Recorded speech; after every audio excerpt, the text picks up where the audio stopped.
There are technologies now, there is science that shows us literally how to age backwards. Your lifespan is how many years you're alive. Your health span is how many of those years are healthy years, where you're vibrant, energetic, and can function and feel alive. And you want your health span to equal your lifespan. Unfortunately, for most people, that health span starts to decline 20 or 30 years before they die, leading to a very unhappy later years in life, which is unfortunate because you can have your health span equal your lifespan. In other words, you can live a long, healthy, awesome life and feel vibrant and great until the day you die, and then there you go. The things that influence our lifespan and health span are often similar, but our lifespan in part is determined by our genetics. There's only so many years humans can live. The maximum life of any human has been reported to be 122 years. Most of us don't get anywhere close to that, but there is a possibility for extending our lifespan as a human species to maybe 120 or even maybe 150 with new technologies and scientific advances. But our health span is determined by things we have control over. 90% of our health status is determined by what we call the exposome. Those are the things that we expose our genes to over our lifetime. What we eat, how much we exercise, the quality of our sleep, the quality of our relationships, and even our thoughts and feelings influence our biology in a very direct and measurable way.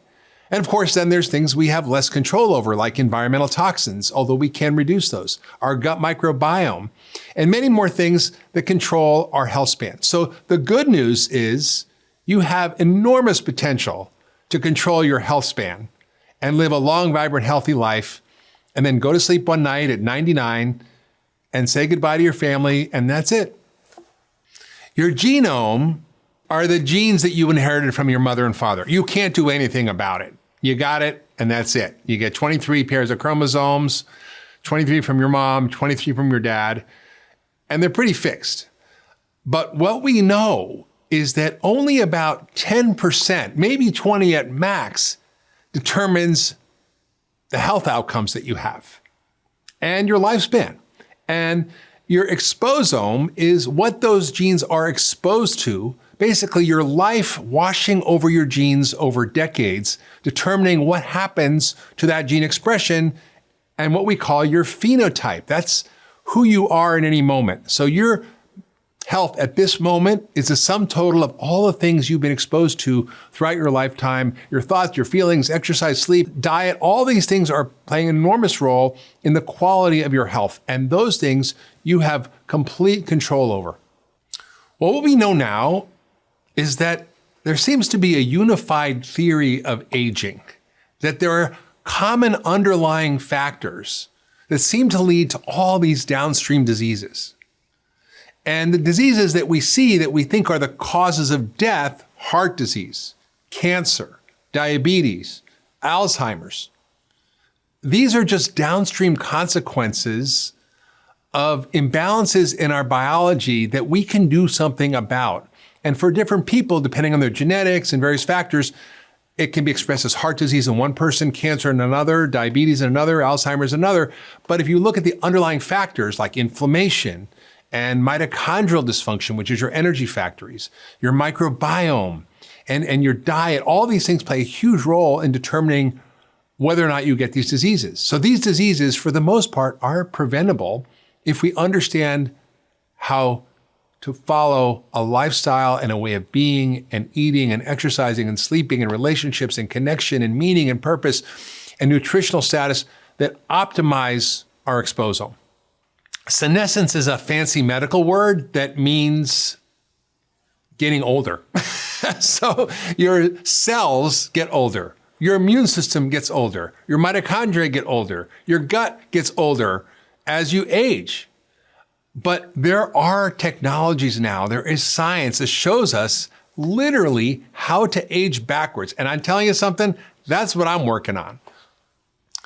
So senescent cells are cells that are, we call them zombie cells. They're cells that are aging and dying and a little decrepit, And your immune system's like, hey, that isn't cool. That's not normal. Let me go after that. And so one of the central features of all aging is inflammation. And so these senescent cells activate your immune system to start fighting them. But guess what? The rest of your biology is an innocent bystander. It's kind of like a drive-by shooting. It might kill some other people. That's what happens in your biology. So you end up damaging all these other systems in your body because of this widespread inflammation, which is what causes heart disease, diabetes, cancer, obesity, Alzheimer's, all the age-related diseases. And in fact, what we see as what we think of as normal aging in this world is actually abnormal aging. And we think it's normal because it happens to most people, but it doesn't have to. And there are many, many examples of people who are vibrant and healthy and active. I met a guy the other day who was 95 years old. He was jumping around all over the kitchen, excited about his life.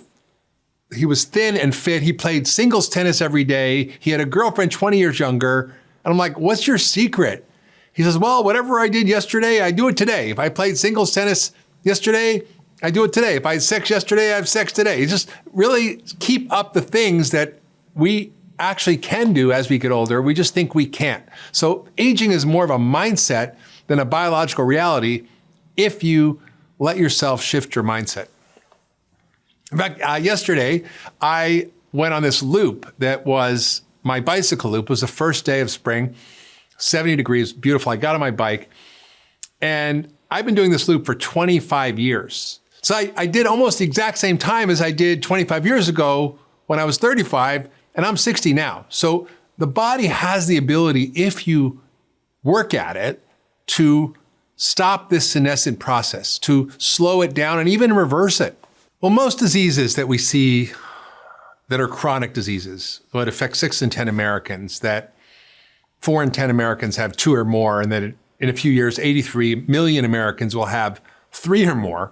These are all inflammatory diseases.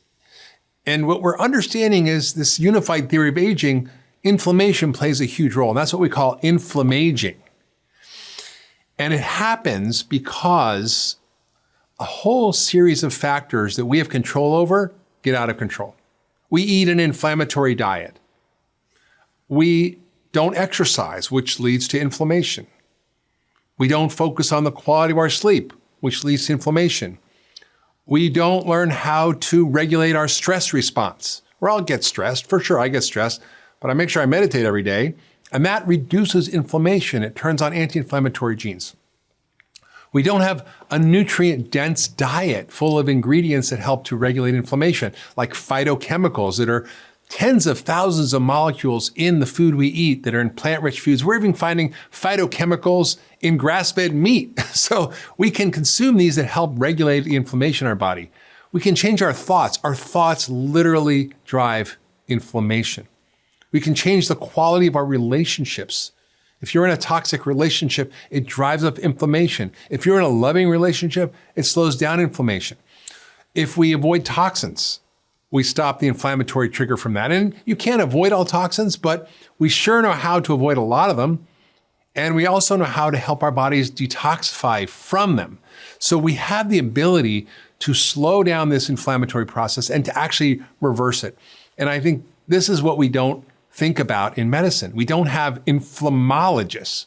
Functional medicine doctors are inflammologists. We ask the question, why is there inflammation?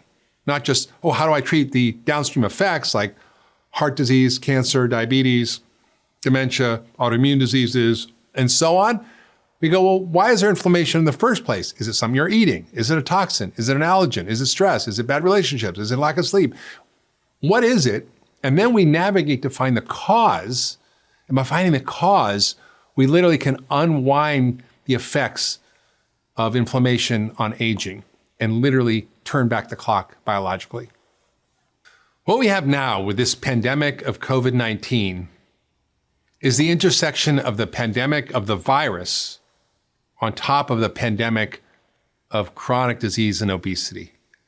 And what we're finding is 94 to 97% of the people who die from COVID-19, and the reasons our hospitals are full of patients with COVID-19, is not because of the virus. it's because of the host. And when you're inflamed because you're overweight or obese, or you have one of these chronic diseases, which is caused by metabolic dysfunction, you are pre-inflamed. Your body is ready to activate an even greater inflammatory response, which is what kills people from the virus. The virus doesn't kill people. Our body's immune response to the virus destroys our tissues. So people are pre-inflamed. If they're overweight or obese, which sadly is most of our population, 75% of us are overweight, 42% of us are obese, and only 12% of us are metabolically healthy. That means 20 to 40% of people who are normal weight also are metabolically unhealthy because they eat a crappy diet. So even if you're not fat, overweight, you can be over fat inside. You can be thin on the outside and fat on the inside. And you're also susceptible to the same diseases and inflammation as everybody else. So we have this pre-inflamed state. When you're overweight or obese, your immune system is suppressed. You tend to shed virus a lot longer, so you spread it more, and you are less able to fight this virus. So the whole state we're in now, the lockdown of our society, the economic catastrophe that's costing so many people their jobs and livelihood and trillions of dollars of economic losses globally, is really because we are metabolically unhealthy and the virus has landed on a susceptible host. And we can change that quickly by changing your diet. It doesn't take years or even months to change your metabolic health. You can do it in days to weeks. And that's really the key part of learning that we have in science now that we're going to be sharing in this docuseries and that you're going to learn in episode 8 and how to actually activate your own healing response, including calming down the inflammation, getting metabolically healthy, and reversing all the factors that are driving premature senescence or aging. So you get your genes from your parents, and they might have a high risk of heart disease or cancer or Alzheimer's. And it can be kind of terrifying. But what we've learned is that genes play a relatively small role.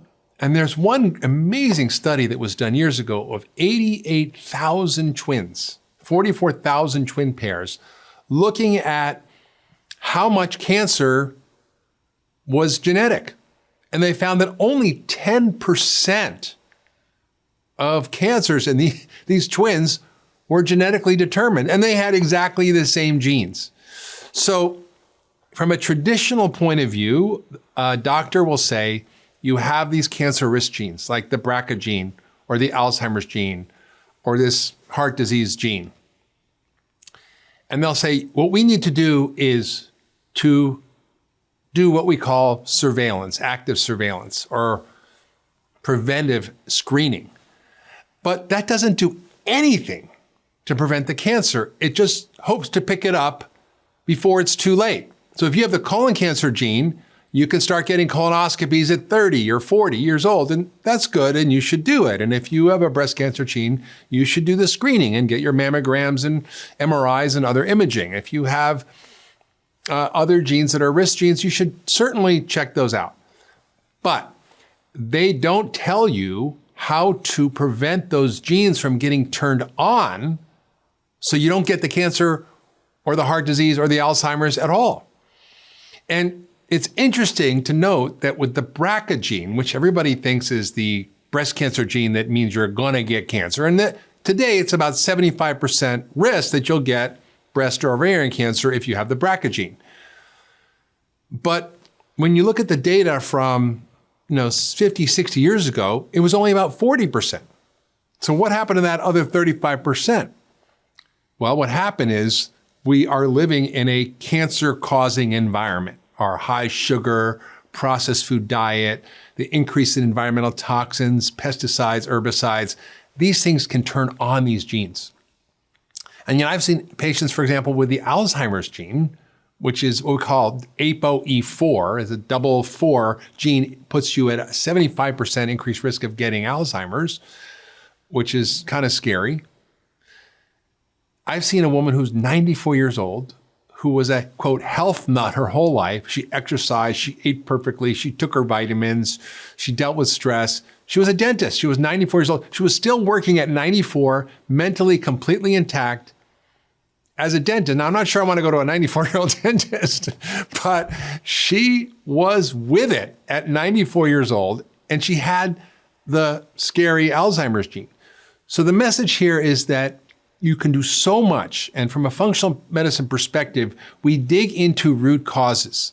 What is the quality of your nutrition? What are your nutrient levels? Are they optimized? Are your hormones optimized? What's going on in your gut? Is your gut microbiome optimized for good health? What's happening with your mitochondria and your energy cells? Are you full of toxins? Do we need to detoxify you and upregulate your detoxification system? So we look at all these variables that we have control over and we maximize it. Does that guarantee you're never going to get anything? No, but it sure stacks the deck in your favor. And I think that's what functional medicine is about. It's about the science of creating health.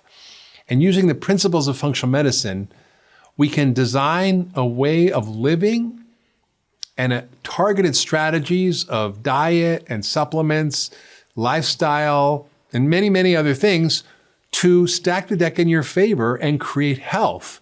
And when you create a healthy human, it's harder for disease to start to emerge. And that's the beauty of functional medicine. It's not the science of diagnosing and treating disease. It's a science of understanding root causes, getting rid of them, and how to optimize and maximize your health.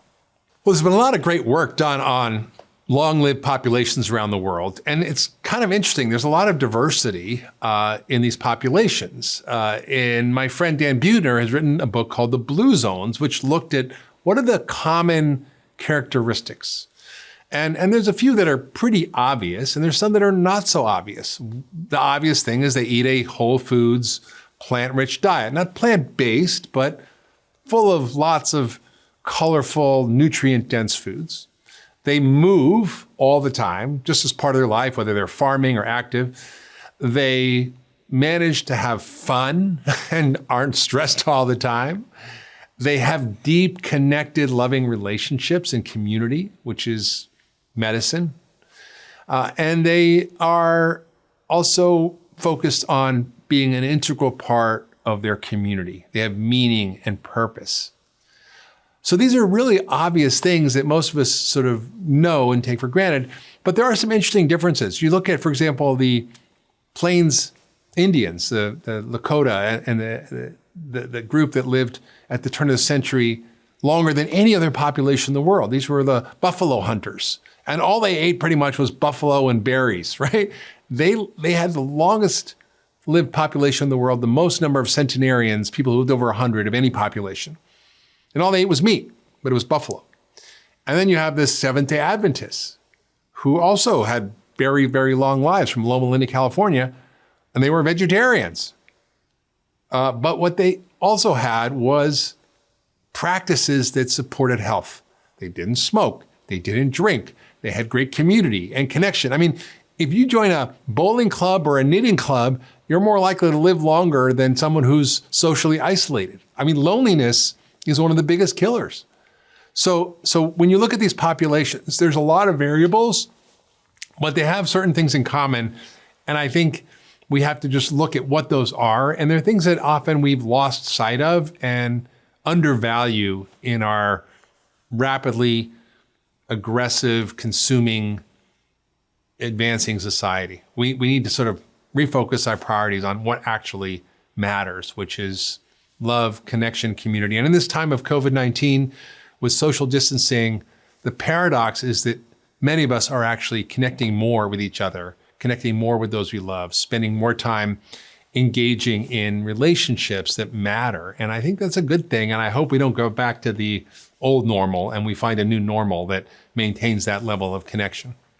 So when I look at a patient, I'm very careful to look at where they are in their health span. And I can tell that by looking at very specific markers of decline. The first thing I notice is what is their metabolic health? Because one of the central features of aging is loss of metabolic resilience. And functional medicine is all about creating resilience. And what I mean by metabolic resilience is when I see people who over time have begun to become more insulin resistant. That means they can't handle sugar and starch in their diet like they did when they were maybe younger. And they end up having higher insulin levels. They end up having more inflammation. Their mitochondria don't work as well. Their gut microbiome starts to be funky. They get lots of loss of muscle and increase in body fat, even if they're not overweight. Now, most of the time that's belly fat and they're overweight, but sometimes it may not even be that. They might be what we call skinny fat.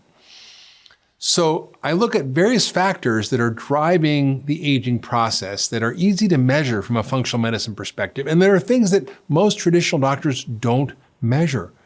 They may check your CRP and look for inflammation. They may check your cholesterol. Very few measure insulin, and very few measure insulin in response to a sugar load, which is the most important measure of aging that I think exists today.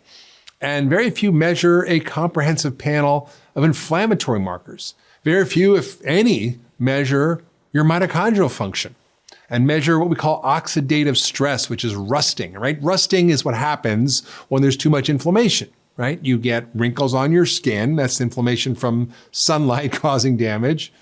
You get rusting like a car rusts or an apple turns brown or oils turn rancid. That happens inside, and that leads to heart disease and dementia and cancer and diabetes and all these things that we think of as diseases. They're actually just consequences of inflammation and too much oxidative stress or rusting in the body. So I look for all these variables, and I can really map out where people are in the spectrum, whether they're 20 or whether they're 80 or 100. And it's pretty fascinating to see that you can tell signs of aging even in young kids.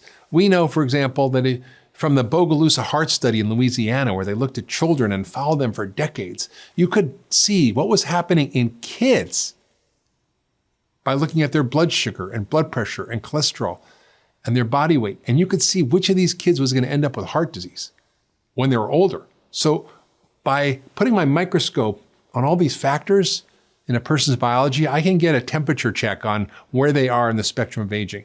I might even look, for example, at something called telomeres, which we're going to talk more about in the docuseries, which are the little end caps on your chromosomes that shrink as you get older. And when they get too short, you die. So you can actually measure these telomeres and see where people are in their biological age compared to their chronological age. And what's amazing, and this is Nobel Prize winning science from Elizabeth Blackburn, is that you can literally lengthen your telomeres and become biologically younger at any age. So we have disease care. We don't have health care in this country. And functional medicine is all about increasing organ reserve, increasing metabolic resiliency, in optimizing your biological systems to create health. And many people talk about this as regenerative medicine or restorative medicine. Regenerative medicine often means stem cells, but it doesn't have to be. You can literally regenerate your health by focusing on these principles of functional medicine using diet and lifestyle and nutritional support and supplements and various strategies that are very cool that we're going to talk about that help the body to literally regenerate, repair, and restore itself to health. That's what regenerative medicine is, and that's the future. And that's what so many people are talking about. And if you look at all the books on longevity that are out there, they're all talking about these things. In fact, many of them aren't even talking about diseases or treating diseases. And by focusing on these underlying factors of how to restore health, as opposed to suppress symptoms and treat diseases, we can extend our health span, we can extend our lifespan, and make our health span equal our lifespan. The holobiome is this emerging idea that our health is not just determined by our biology, but by the biology of all the microbes that live in us and on us. So we're an ecosystem, and there are more bugs in us and on us than our own cells by a factor of 10. There's 100 times more DNA from microbes that live in us and on us than our own DNA. So we could say we're only like 1% human. And if you take a blood sample of people We used to think that everything in your blood was human. Turns out maybe 30, 50%, we still haven't figured it out, comes from microbial metabolites, often in your gut, that end up getting absorbed and are in your blood, and they determine your health. We're finding the effects of microbes in the brain, in the heart, in cancer, in diabetes. I mean, it's fascinating when you start to look at the extent of this dynamic interaction between us and our bugs. And the future of medicine involves understanding this delicate relationship between us and our bugs and how to create healthy bugs in us that promote health versus bugs that make us sick, get old, and die. And as we age, we often don't know how to tend our inner garden. We don't know how to tend our holobiome, if you will. And by learning how to do that, keeping your gut healthy, you literally can drive down all the factors that drive aging. Inflammation, oxidative stress, damage to your mitochondria, problems regulating your blood sugar and insulin resistance, your neurochemistry, your brain function, all these things are regulated by the holobiome. And we ignored it. I mean, in medicine, we still ignore it, except for a few of us weirdos who are doing functional medicine on the fringe and thinking about these things and looking at the science. You know, Senator William Frist wrote an article in the New England Journal many years ago, and he said it takes 17 years from a medical discovery to become medical practice. I think that's optimistic. I mean, sometimes it's a lot longer than that. I mean, the guy who discovered we should wash our hands before surgery took 50 years before doctors accepted the fact that we should wash our hands before surgery to prevent infection. So we have a big lag time between scientific advances and medical implementation. And functional medicine, regenerative medicine, the attempt is to shorten that and take advantage of these ideas, which often are very simple, are very inexpensive, and are pretty much risk-free, right? Exercising, eating well, taking care of your sleep, taking some bioidentical hormones often, or natural supplements that can actually regulate some of these processes are pretty low risk, low cost, and have potential high benefit. Well, to me, successful aging is pretty simple. It's the ability to wake up every morning and do whatever it is you want to do. If you want to read a book and sit on the porch in a rocking chair, that's successful aging. If you want to climb a mountain that day, well, you should be able to do that. If you want to go play tennis, you should be able to do that. If you want to get up and work on a project that excites you and write a book at 95 years old, then you should be able to do that. So successful aging is really about the quality of your life. And what's so sad today in America and increasingly around the world is the quality of our life is so diminished unnecessarily by the ways we're living. The Global Burden of Disease study of 195 countries found not only did 11 million people die every year from eating a poor diet and not eating enough good foods, but there were 255 million years of life lost to disability.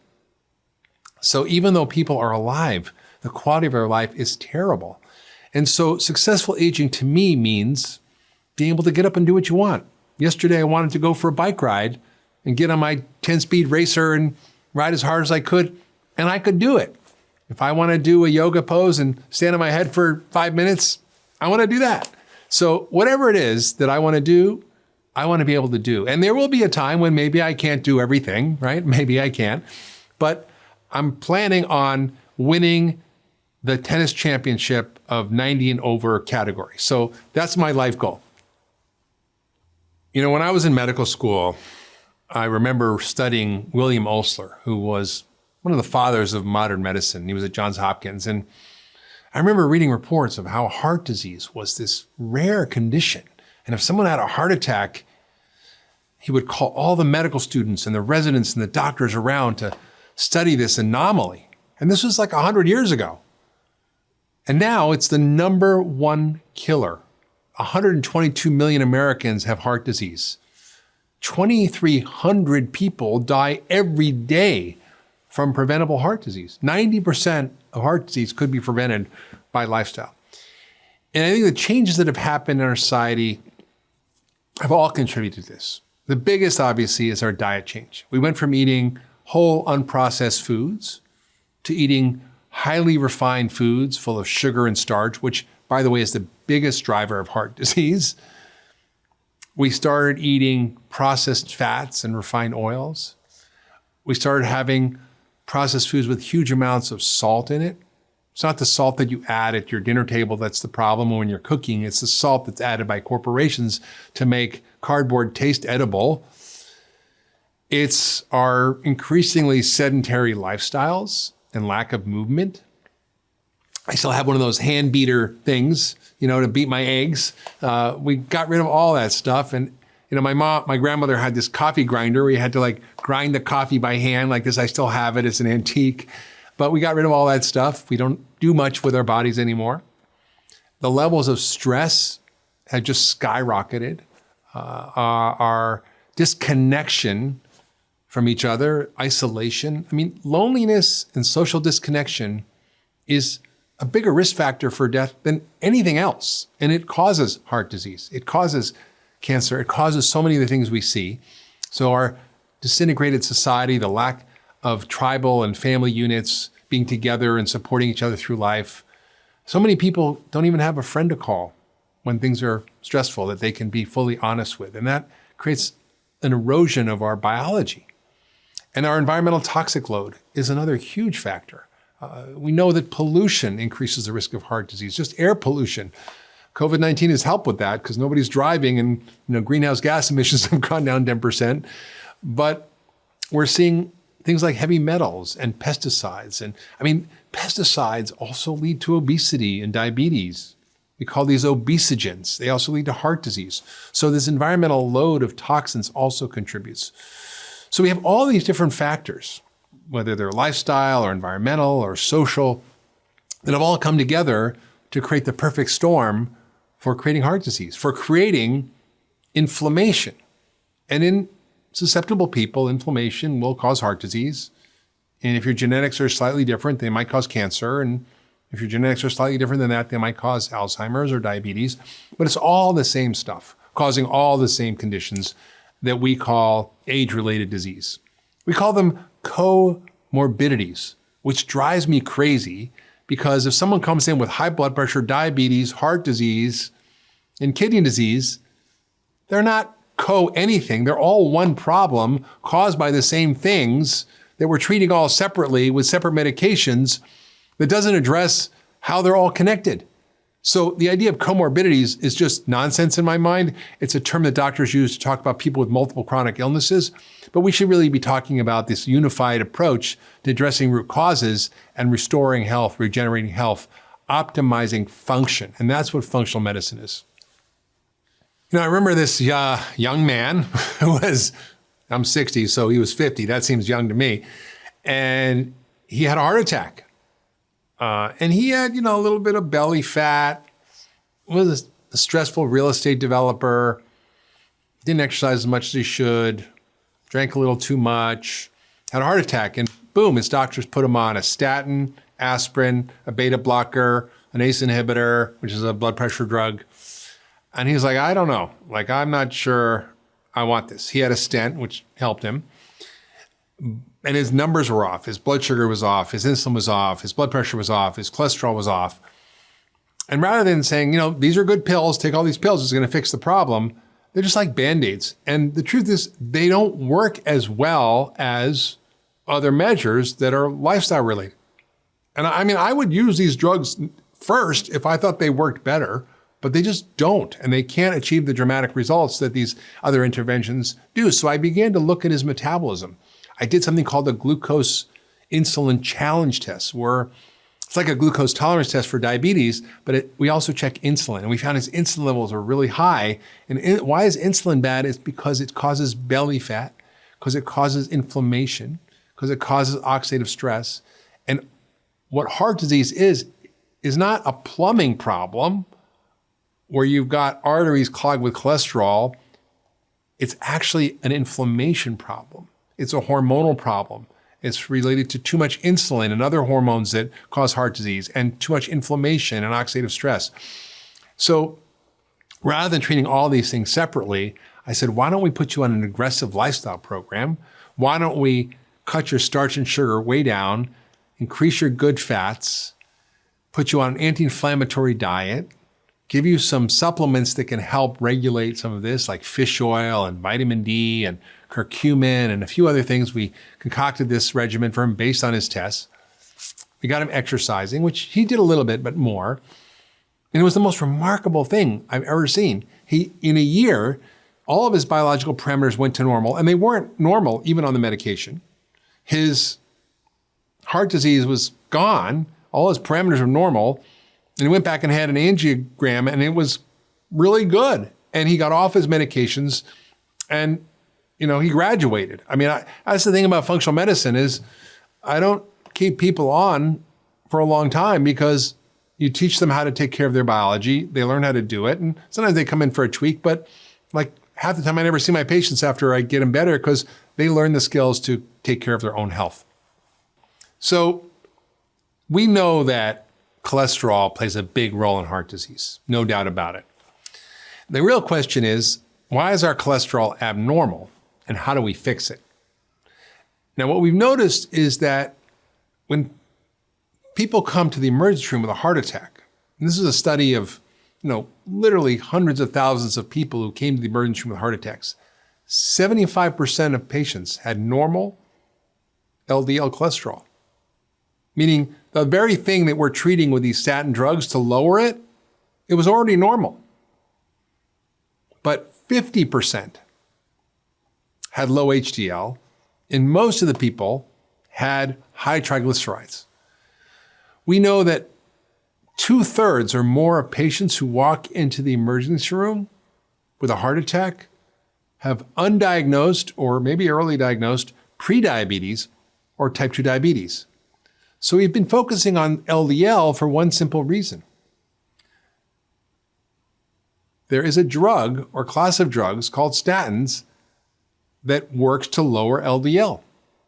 And the pharmaceutical company has been very good at producing data, hundreds of millions of dollars spent on studies to show that lowering LDL reduces your risk of heart attacks and reduces your risk of death. But here's what the data actually show. The data show that if your LDL is lowered with a statin, you see a 30% reduction on average, of your risk of having a heart attack. This is for people who are having high cholesterol who actually haven't yet had a heart attack. And that 30% means their risk went from an absolute risk of 3% to 2%, which is a 30% reduction. So 30% sounds great, but going from 3% to 2% doesn't sound that great. And you'd have to treat 89 people for 5 years with a statin to prevent one heart attack. And there is no mortality benefit, meaning you didn't save anybody's life. And meanwhile, 89 people took it with only one person benefiting, meaning 88 people took a drug that has potential side effects without actually getting a benefit. So as drugs go, it's not that great. I mean, it's okay, but I mean, imagine if you went to the doctor with a strep throat and they had to treat 89 people with penicillin to get one person better. You'd say, this is a terrible drug, right? So we are focused on the wrong thing, I think. We're focused on the LDL cholesterol instead of the quality of our cholesterol, the type of cholesterol. And what we now know is that there's a profile of cholesterol that gives you the highest risk of having a heart attack. It's what we call atherogenic dyslipidemia. And that's a mouthful medical word that essentially means you got a pattern of cholesterol that puts you at high risk. And what is that pattern? The pattern is a lot of LDL particles that are small, dense, and dangerous. Your LDL number might be okay. It might be 80, but you could have 1,500 or 2,000 small particles, and that's what causes the problem. You also have a high triglyceride number. Now, ideally, it should be under 70, but we say 150 is okay. I don't think it's okay. And HDL is low. So almost all the patients that come into the emergency room with heart attacks have high triglycerides, low HDL.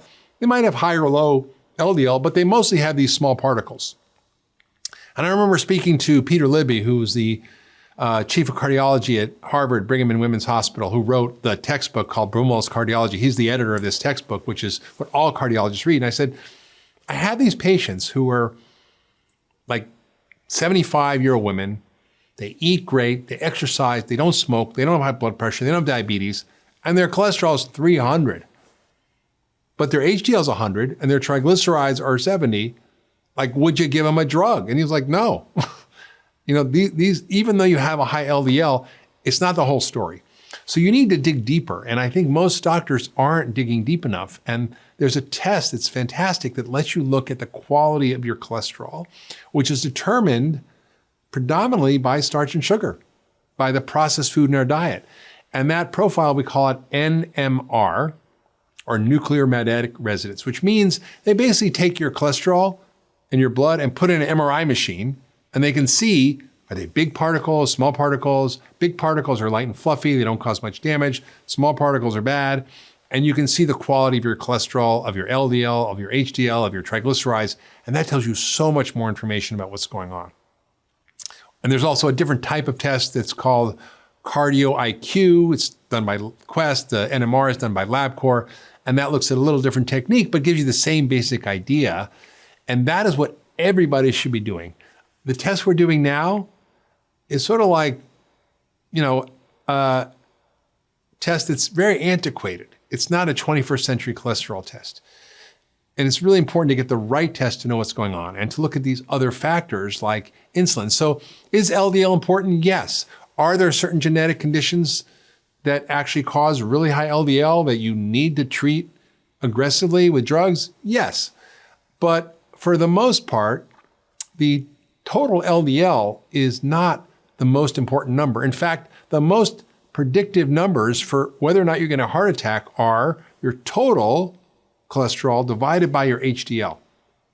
So if you have a low HDL, that is really the determining factor. And that low HDL is caused by starch and sugar, not fat, and the triglyceride to HDL ratio.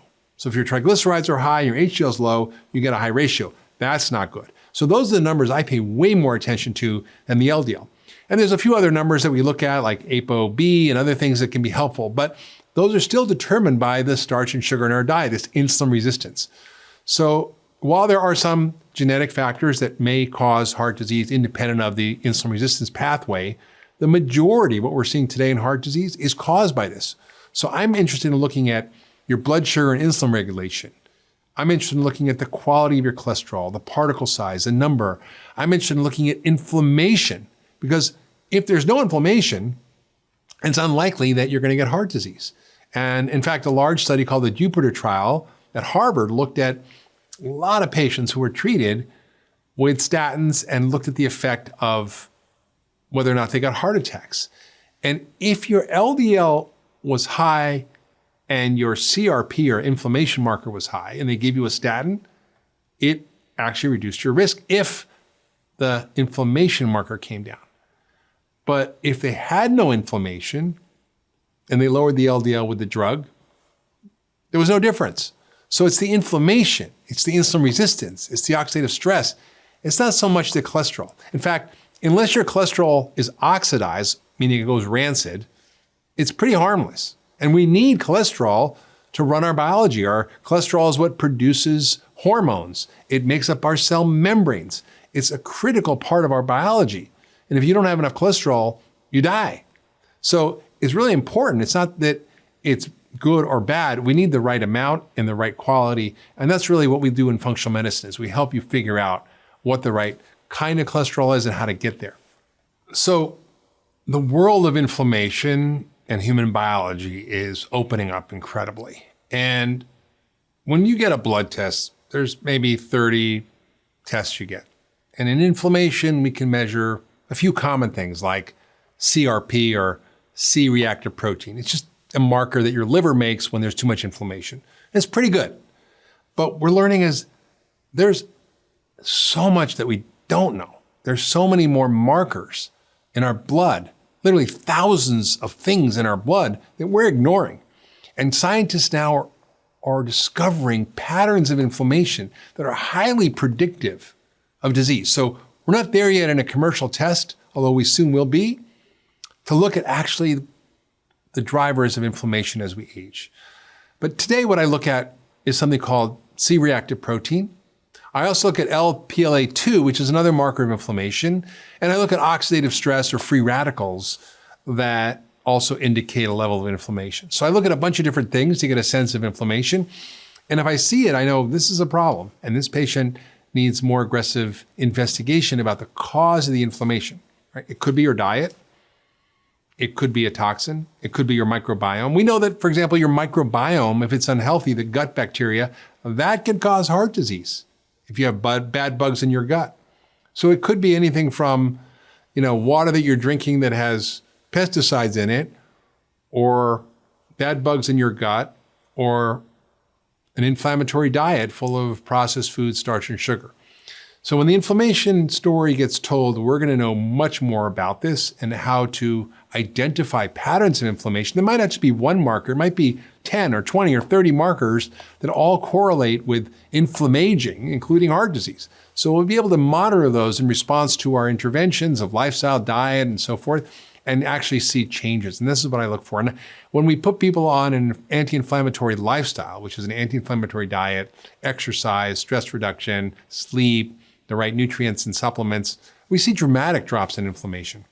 Yes, many of the tests that are really helpful are available through your regular lab and through your regular doctor. Now, your doctor might not order them. They might not know how to interpret them. They might not know what to do with them once they get them, but they're available. So I would encourage you to think of your doctor as your health partner. You're the CEO of your own health. And you ask your doctor, say, look, I want to do these tests. I want to find out what's going on under the hood. If you don't completely understand them, let's learn about this together and figure out what to do.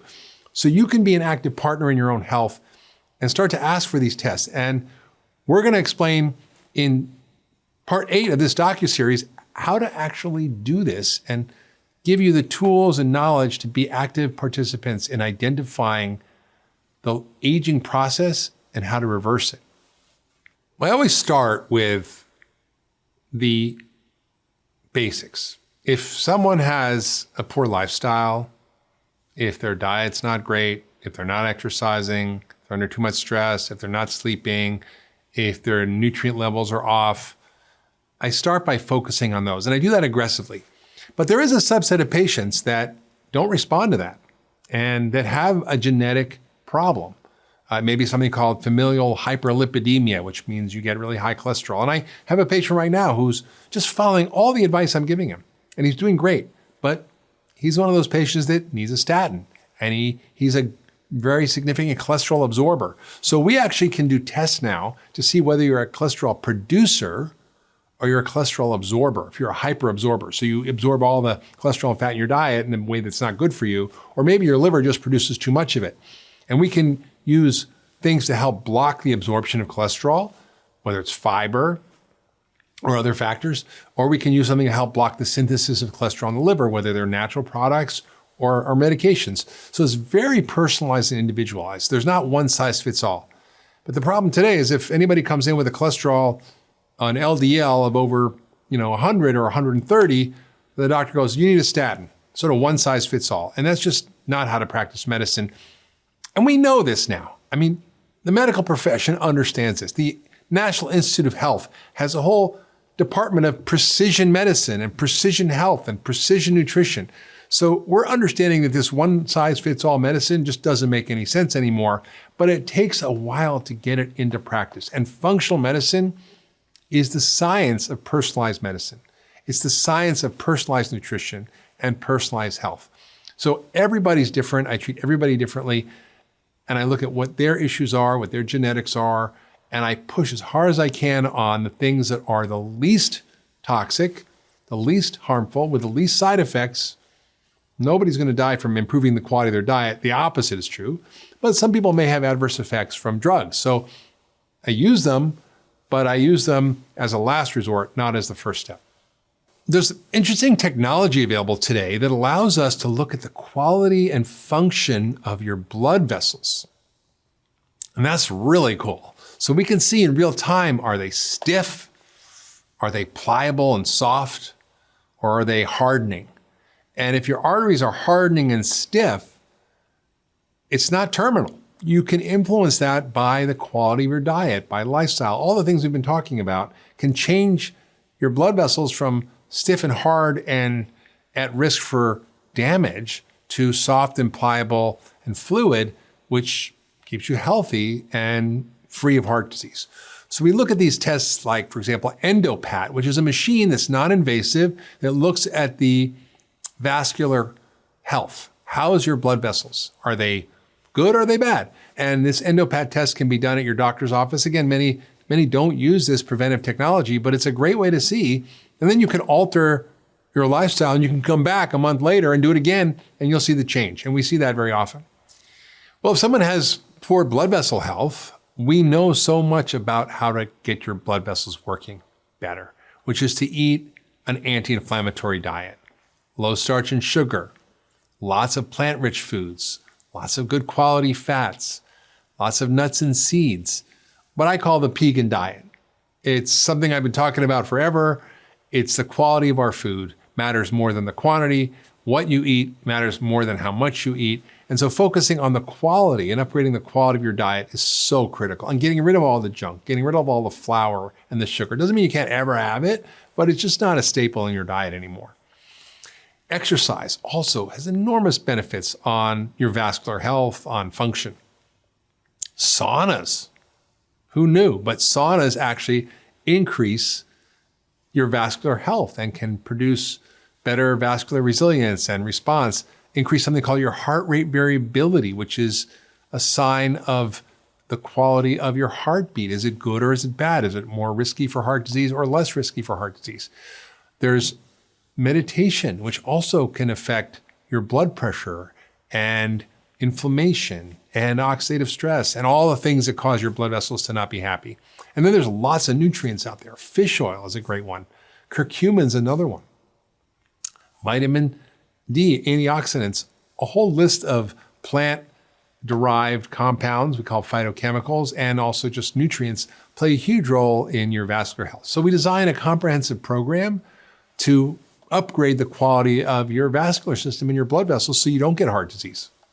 You know, with the increasing interest in ketogenic diets and low-carb diets, we're seeing a phenomena that's pretty fascinating, which is the variability in individuals' response to different diets.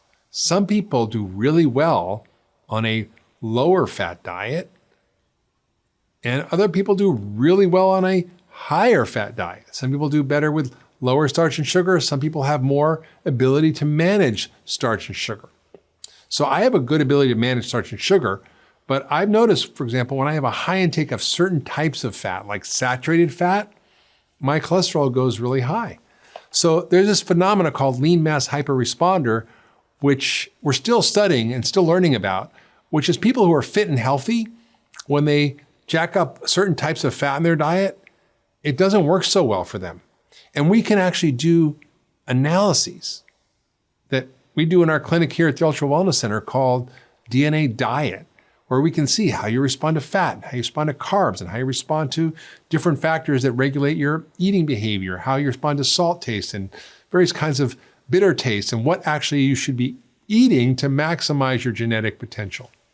So we have really two major circulatory systems in our body. Our blood vessels, arteries and veins, which are driven through the pumping of our heart, and our venous return, our veins, also mostly naturally come back, but they do work through also the pumping of our muscles. And the lymphatic system, which is our waste disposal system, all the metabolic waste that's extruded from our cells has to get cleaned up. And it goes into another vascular system called the lymphatic system. The problem is there's no pump on that system. The only pump is your muscles. And that is why exercise is so critical. And that is why using your muscles and contracting your muscles is the way to move lymph through your body that goes back into your heart, that goes then into your liver to get detoxified. So unless you are actively moving on a regular basis, you are ignoring your lymphatic system, which is critical to keep you healthy and get rid of waste. Imagine if your toilet didn't flush every day. It would be a problem pretty quick. Or if the garbage collector didn't come and your kitchen piled up with garbage. That's the job of your lymphatic system, is cleaning up all that waste every day. And it's a powerful way to keep yourself healthy and vigorous, is getting rid of all that metabolic waste and also other kinds of toxins that you get in your system and that get excreted. I think one of the most important things to understand about heart disease is that our view has changed from it being a plumbing problem focused on clogged arteries that need to be roto-rooted out or bypassed or stopped with drugs that affect only cholesterol, to an understanding that it is an inflammatory disease, that it's a disease of something called oxidative stress, which is driving the inflammation. And that the biggest driver of heart disease today is our starchy, sugary diet.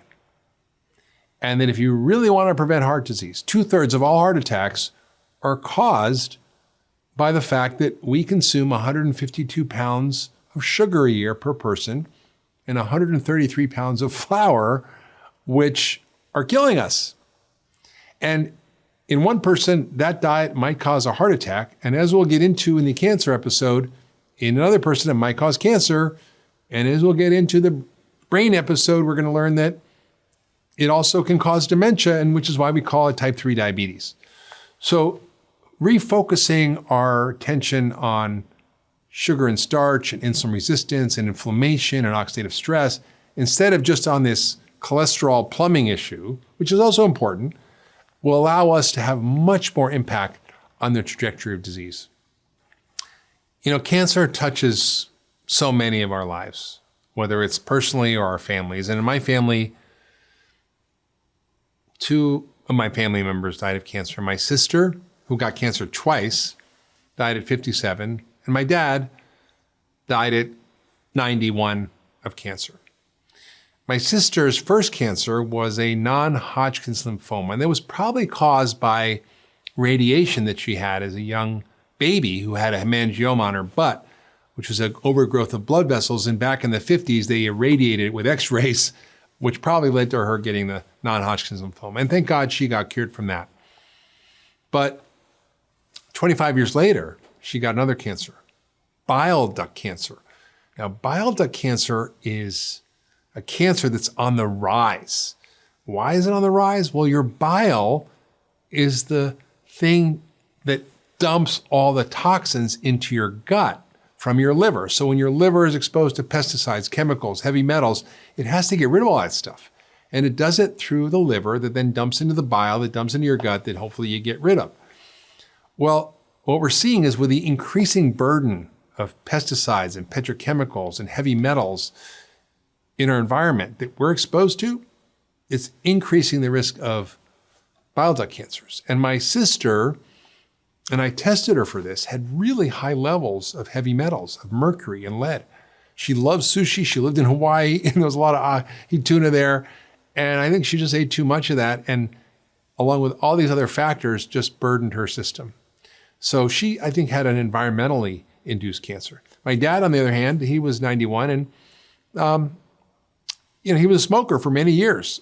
Even though he quit, probably 40 years before he got the cancer, it definitely set the seed. Because when you see a solid tumor in a person, it's been growing for 20 or 30 years. And the immune system just can't fight it anymore. And in my dad, I love him, but he liked to eat. And he didn't always eat that great. And he always had a big gut. Now, he had to work at it because, I'm pretty skinny. My grandfather was tall and skinny. My dad was a string bean growing up. But he actually just loved to eat and didn't always eat great. And he had insulin resistance or prediabetes. And that, I think, is what fueled the cancer. Even lung cancers are caused by insulin resistance. And why are we seeing the increase in colon cancer, breast cancer, pancreatic cancer, prostate cancer, lung cancer? These are the common cancers. They're all correlated with obesity. They're all correlated with insulin resistance. The same thing that causes heart disease and dementia also causes cancer. Now, not all cancers are caused by this, and there may be other factors like environmental toxins and stress and lots of other stuff, genetics, but the bulk of our modern cancers, and the reason we've seen this dramatic rise over the last century in these cancers, I think is the same reason we see the dramatic rise in heart disease or dementia, because we're eating a diet that's high in starch and sugar and low in the right nutrients that are protective. And I think my dad was a victim of that. And I see so many patients who struggle with these cancers that if you change the environment inside the person, the host, you can change the chance of getting cancer. And even if you have cancer, you can change the trajectory. Now, what's fascinating is that scientists have been discovering a whole new pathway that may be generating cancer and using diet to treat it. One of the leading cancer doctors in the world, Siddhartha Mukherjee, who wrote the book Emperor of All Maladies, came up to me once at a conference and says, "Mark, we've discovered one of the keys to cancer." He said, "You know what it is?" I looked at him and I said, "Yeah, sugar." He's like, "How did you know?" And I was like, "Well, yeah, I've been paying attention." He says, "We're doing studies on mice and animals where we're literally reversing cancers that don't have good treatments, like pancreatic cancer. That's a death sentence. Melanoma, often a death sentence. We're reversing these cancers in animal models using a ketogenic diet. That is a diet that's 70% fat and less than 5% carbohydrate. Turns out that cancer cells love sugar.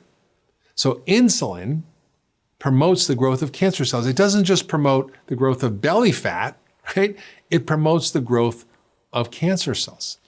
And cancer cells need carbohydrates and sugar to grow. If you shut off that supply, they can't grow. Humans have sort of like a hybrid car. We have electric and we have gasoline, right? The gasoline, let's say, is the sugar pathway, and the electric, let's say, is the fat pathway. So we can live just on fat. We don't need carbohydrates. There's no essential carbohydrates. But we turn our metabolism from processing carbs to processing fat, and all of a sudden it turns on all these anti-aging mechanisms, these anti-inflammatory mechanisms. They shut down cancer growth. So they're studying this aggressively now in science, and it's really exciting to see this. And there are human trials going on with brain cancer and many of the other cancers. And I have a friend who's a doctor who developed a throat cancer, and he decided to go on a ketogenic diet during his treatment for chemo and radiation. He did better than all the other patients. He had less side effects. He recovered better. He was more resilient, and he's clear of cancer. And it was a 50-50 chance. Now, who knows if it was that? But I bet you a lot of it is. And so I think we have to understand that our diet plays such a huge role. I remember being a medical student on the oncology ward. And I said to my professor, I said, and I was always interested in nutrition. I said, "So how much cancer do you think is diet related?" And I thought he'd say 10%, 20%. He said 70%. Now, if that's true, that means we have an incredible opportunity to reduce the burden of suffering from cancer on our population, that we have control over this. And I think people feel helpless. They feel so helpless around cancer. They know, oh, okay, I can exercise and I can eat better and I can eat a low-fat diet, even though it's not the right thing, for heart disease. But people don't know, like, okay, what do I do with cancer? I just go to the doctor, get my pap test, get my colonoscopy, come stick my finger in my butt, check my prostate, do my PSA. Okay, get my mammogram, colonoscopy. But that's not prevention. That's just early detection. And that's okay. We want to detect stuff early, and we'll prevent cancers doing that.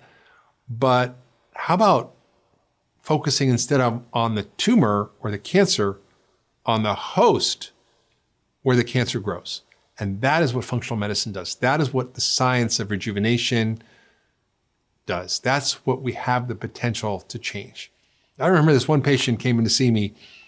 She had breast cancer, she had colon cancer, she had ovarian cancer, and she was like freaking out that she had all these cancers. I said, what did your doctor tell you? He said, well, come in for my colonoscopy, come in for my pap test, come in for the, my body scans to make sure there's no spread.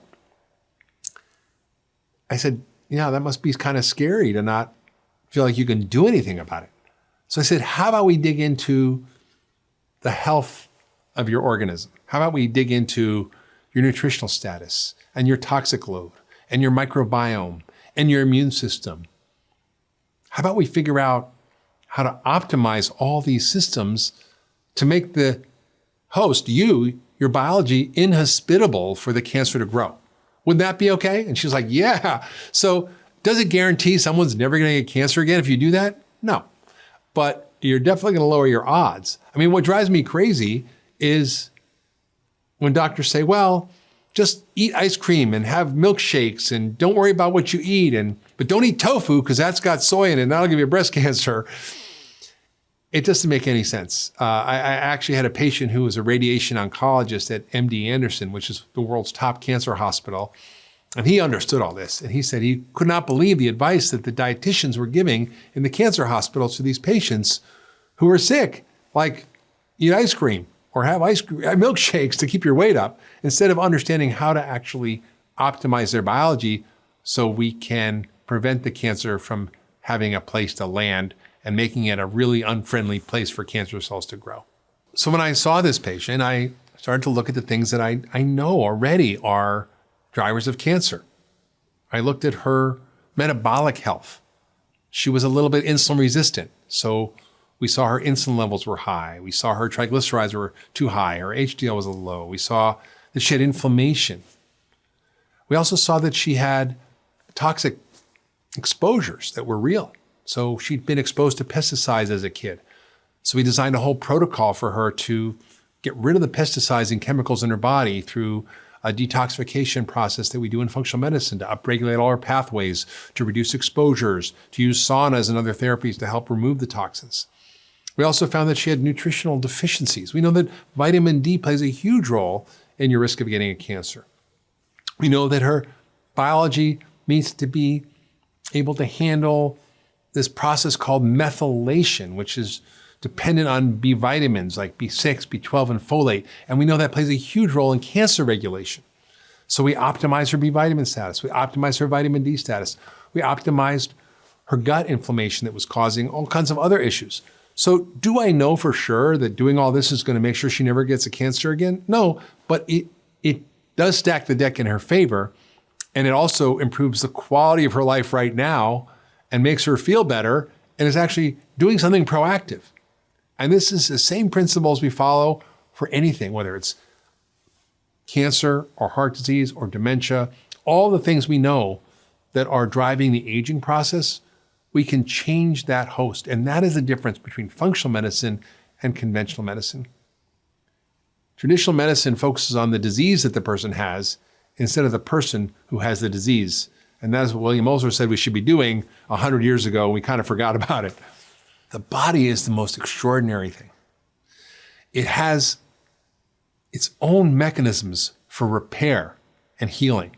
Like imagine if your car got in an accident and then it just like figured out how to heal itself and rebuild its body on its own. Your body has those mechanisms built in. The problem is the way we live, what we eat, our thoughts, our exercise, or lack of it, our environmental toxins, stresses, all these things damage our repair systems, our regenerative systems, our rejuvenation systems. So functional medicine is about how do we activate those systems?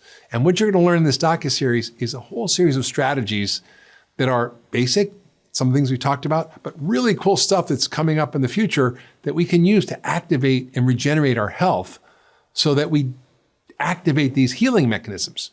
So your body has DNA repair enzymes. It has the ability to fix this damaged cells, to clean up the garbage. And we can do that. So for example, if you are looking at your DNA, what causes it to be damaged? Well, it's the usual stuff, right? There's no surprises here. It's your diet. It's the same old crappy, sad diet, the standard American diet of processed food, high sugar and starch, and lack of protective nutrients. So it's not only the bad stuff you're eating, it's the lack of the good stuff, what we call protective foods that activate these mechanisms, whether they're phytochemicals or whether the right essential fatty acids or whether the right nutrients like vitamin D. These are designed to repair and heal your system, to give you a metabolic tune-up. And then we identify how to eliminate those things in addition to your diet that may be causing a problem. It could be you have a load of heavy metals or a load of chemicals and pesticides, or maybe you're using a ton of makeup or sunblock that has lead in it or phthalates, or maybe you're drinking from plastic bottles that have BPA in them and other chemicals that continue to erode your health. So getting rid of all that stuff is really important. But then we can actually activate all these repair mechanisms by including these protective foods, things like sulforaphane and resveratrol and curcumin and quercetin and all these ingredients, ginger, all kinds of stuff that we can eat and cook with. And I use all the time. And I just have an incredible spice drawer, which I think is my medicine cabinet that I use to help activate these systems. So we have the ability to use some basic things, right? Like cleaning up our diet and adding in these nutrients and phytochemicals and spices. But there's a lot of other cool stuff that we can do to regenerate and repair. Something called hormesis, which is a fancy word that means when you stress a system, a little, not too much, because if you stress it too much, it'll be harmed. But if you stress a system, it'll bounce back better. So think about this. If when you exercise, if you lift weights, you're kind of damaging your muscle, right? You're tearing muscle fibers, but they come back stronger. If you do sprinting or exercise, you're creating a little trauma to your biology. But if you do what we call HIIT training or high-intensity interval training, you will increase the number of mitochondria, increase their function. You'll stress them so they get better. And we can do a lot of different therapies that are hormetic therapies that we're going to talk about in one of the future episodes that helps to activate these repair mechanisms of the body. You can use heat. You can use cryotherapy. You can use light. You can use various kind of intravenous nutrient therapies. All these things are designed to help activate these repair mechanisms. So this is one of the exciting things in medicine is how do we change us from biology that's degrading and declining, that's becoming senescent or aging, into one that's rejuvenating and repairing and regenerating, that's creating health. That's what's so exciting about our understanding of longevity. One of the things that goes wrong as we age is our hormones become out of balance. It doesn't mean they have to be out of balance. It just means they often become out of balance, often because of things that we're doing that we can undo. And your hormones are like a big symphony. They're all connected. They're all talking all the time. It's basically your communication system. Hormones are the messengers of your endocrine system. And so they're acting at distant places, doing all kinds of things, coordinating almost everything in your body, from your thyroid function to your sex hormones, to your adrenal function, and even your insulin and blood sugar regulation are all hormonal. And there's lots more hormones. There's melatonin, there's growth hormone, there's a lot of other hormones, but they're all regulated by the same old stuff that affects everything else as we age, our diet, lifestyle, and so forth. And the beautiful thing is we can actually regulate those. We can do things to improve their function, to optimize them. And sometimes as we age, they do shift. And sometimes we do need to use what we call bioidentical hormone replacement. That means sort of topping up your hormones a little bit. A little thyroid, maybe a little sex hormone here and there, maybe a little adrenal support through herbs and other things. So most of these can be controlled through the same basic principles that help everything else with aging. But if they're not working well, you start to feel that. And it's often imperceptible. It's a slow, gradual drifting into fatigue and low energy and low sex drive and loss of muscle and trouble sleeping. And it's all the stuff we think of as normal aging. It's not normal. So one of the keys to successful aging is to understand your hormones, to understand how they get out of balance and how to get them back in balance. And it's so common to have these problems. 1 in 5 women and 1 in 10 men have low thyroid function, and often it's not treated and diagnosed. In fact, over half of them are not diagnosed, and probably 90% are not optimally treated or balanced. Sex hormones obviously get different as we get older. Men, testosterone levels drop. Women also have lower testosterone levels. They go through menopause, and estrogen levels and progesterone levels drop. And that affects their well-being and their vitality and their energy, their brain function even.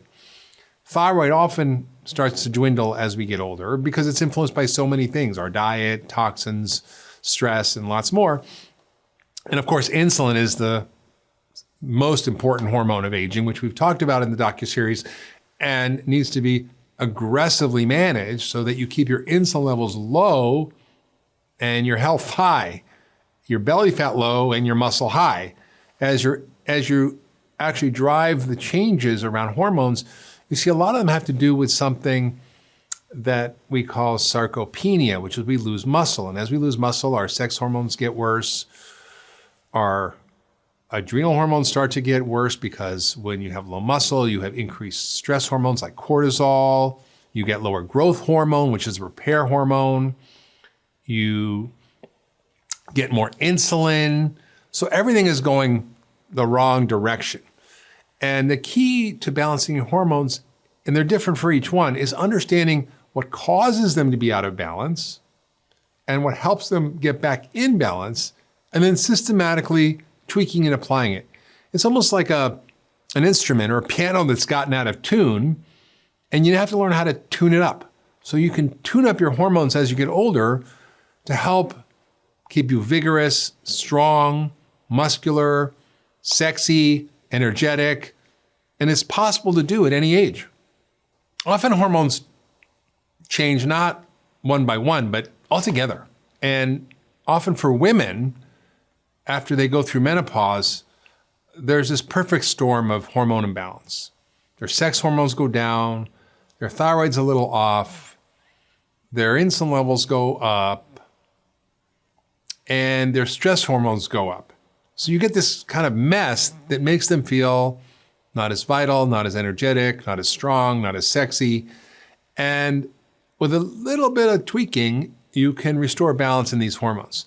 So often I'll see women who, for example, are going through, stressful moments in life. Their kids may be, very needy. Their parents are getting older. Their relationship might be having some issues.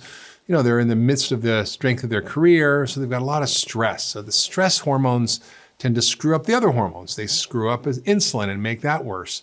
They screw up your thyroid. They screw up your sex hormones. And so we have to really deal with the psychological aspects of going through these difficult times of life by helping them manage their stress response, by supporting their adrenal glands, which means rhythmic living, waking and sleeping at the same time, moderate exercise, not eating foods that make you stressed. People don't understand that when you eat starch and sugar, it literally stimulates adrenaline and cortisol, the stress hormone. So even if you're not mentally stressed, your body doesn't know the difference if you're eating food that makes you physiologically stressed. So in addition to the rhythmic living and the moderate exercise and things like meditation and yoga that can help balance the stress response, there's often nutrients that are really important to help support adrenal function and stress response. The B vitamins, like vitamin B5, for example. And also herbs like ginseng and Siberian ginseng and rhodiola and all these wonderful herbs that you can take to help support your adrenal response and make you more stress resilient. It's what the astronauts use when they go in outer space to help them stay more stress resilient. So getting your stress response in balance is a really key part of healthy aging as we get older, particularly for women as they go through menopause. The second thing that happens is often the thyroid gets a little out of balance, and the stress hormones make it worse. Diet can make it worse if we're eating gluten, for example, or exposed to environmental toxins. That can disrupt our thyroid. So sometimes people need a little bit of thyroid support, and that could be something as simple as cleaning up the diet and reducing inflammatory foods. It could be simple as taking vitamin D and selenium and zinc, which help thyroid function, or iodine, which can come from seaweed. Or sometimes they need a little bit of thyroid support. We use bioidentical thyroid hormone just to top them off. And often the numbers that you get when you go to the doctor look normal, but what normal means is it's the average kind of the population. And if you have a sick population, the range is wrong. Now, in other words, if you were a Martian and you landed in America today, 75% of us are overweight. So that would be normal. It's not optimal, but it's normal. So we want optimal thyroid, which is actually something we know how to identify and balance. And then with the sex hormones, often when you clean up the diet, when you optimize thyroid, when you deal with the stress, the sex hormones will often naturally rebalance. But sometimes they don't. And you might need a little extra help with herbs. You might need a little bit of extra help with what we call bioidentical hormones, like a little bit of estrogen and progesterone and testosterone that can often really help. And I'll often use little hormone drops for women just to go through the skin, very low dose, to get them up a little bit, not in a super physiologic level, but just a level that will make them feel more youthful, more energetic, more sexy. And that is something that often really helps women just kind of feel good again. Not all women need hormone replacement, and often by fixing these other things, you don't really need to do that, but sometimes it can be really helpful. And of course, insulin, we talked about, that's really important, and that is controlled by diet and exercise and a low starch, low sugar diet that's high in protective foods and plant-rich foods and lots of good fats and exercise. So there's a lot of ways to manage all these things, but they all work together. And when you balance these hormones, women often can feel so much better as they go through menopause. So one of the things that happens to men as they get older is, and often I see this in 30-year-olds and 40-year-olds now because of our poor diet, is they tend to sort of increase belly fat and they tend to lose muscle. And when you do that, you accelerate what we call andropause, which is androgen is the male hormone, and andropause is like male menopause. And it's a real thing. And guys feel less focused, less motivated, less energetic, have trouble with sexual function, with sexual desire. They often, if it gets really bad, they get these big bellies. They get high levels of estrogen, which is produced in your fat tissue. So they'll get man boobs, they'll lose the hair on their chest, the hair on their legs, and they kind of become more like women. But it's not inevitable. At any age, as a guy, you can reverse that trend and fix your hormones by fixing the thing that causes it to go down. By your testosterone going down, you're going to have all those symptoms. It's called low T syndrome, and it's a real thing. But I see it mostly in guys who really haven't taken care of their health, who get the belly fat, who eat too much starch and sugar, because the bigger your belly, the lower the testosterone. The bigger your belly, the more insulin you produce. And when that happens, you get insulin resistance, and that's what causes low testosterone in men. So I see guys who are 40 or 50 who have testosterone levels of 90-year-olds. And that's not necessarily inevitable. So by cleaning up their diet, by if you do strength training, lift heavy weights, that'll increase your testosterone. If you eat good fats, that'll help increase your testosterone. If you get rid of starch and sugar, that'll boost your testosterone. So often through natural strategies, we can help men get rid of all that estrogen, build up their testosterone naturally, and feel more vigorous and energetic and strong again. But again, sometimes men need a little help, and that's okay. And using bioidentical testosterone, they can be delivered through shots or gel or even pellets sometimes, can really help men with sexual function, sexual desire, building muscle at any age. So I'm not opposed to hormonal therapy. I just don't think everybody should get it as a knee-jerk reaction as part of aging, and that we should use a lot of these other strategies to help optimize hormones in the absence of having to give bioidentical hormones. But it's not bad if you have to do that. It just should be for the right person at the right dose at the right time. So the master hormones are the ones we've discussed: insulin, thyroid, sex hormones, adrenal hormones, stress hormones. But there's a lot of other players in the hormone world that are all influenced by the same things. Two of the key ones that seem to decline as we age are DHEA, or dihydroepiandrosterone, which is a big word, don't worry about it, or pregnenolone. And these hormones often decline for the same reasons as all the other reasons we talked about that other hormones decline. And so fixing those things will often fix DHEA and pregnenolone. But what we're seeing is in some patients, their levels really get low. And DHEA is inversely related to stress.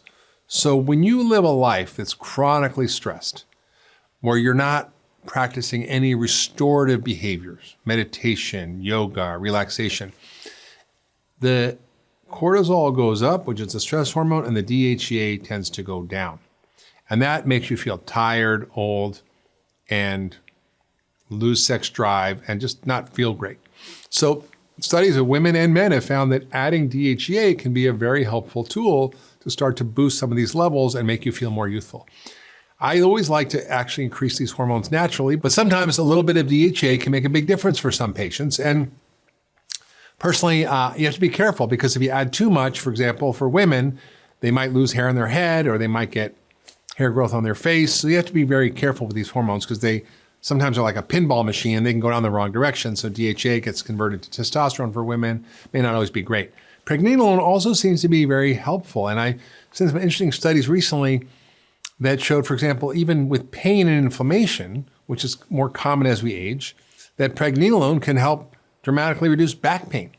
So I think we're learning more and more about these hormones and how to play with them and dance with them. And again, it's about personalization. What's going on with your biology? How do we remove the things that screw up your hormones and imbalance them? How do we add in the things in your lifestyle that actually improve the balance of hormones? And then if we do that and we still get stuck, yes, we can add in some of these bioidentical hormones. Now, here's a problem you might never have heard about, but is actually the biggest driver of aging: sarcopenia, which means, sarco means muscle, penia means less of. So sarcopenia means less muscle or muscle loss. And it is the biggest driver of all the metabolic catastrophe, the hormonal chaos that leads to accelerated aging. The reason people decline and become less functional as they age is because they lose their muscle. And it's not inevitable. At any age, you can build muscle. In fact, I hated strength training my entire life. I like to play tennis. I like to run. I like to ride my bike. I like to swim. I like to have fun, do yoga. I hated the gym. And I'm like, all right, I'm 60 years old. I better get with the program. And I've been working out. And given COVID-19, I've been working out 3 times a week. And I probably could do more, but I work out 3 times a week at 60 years old.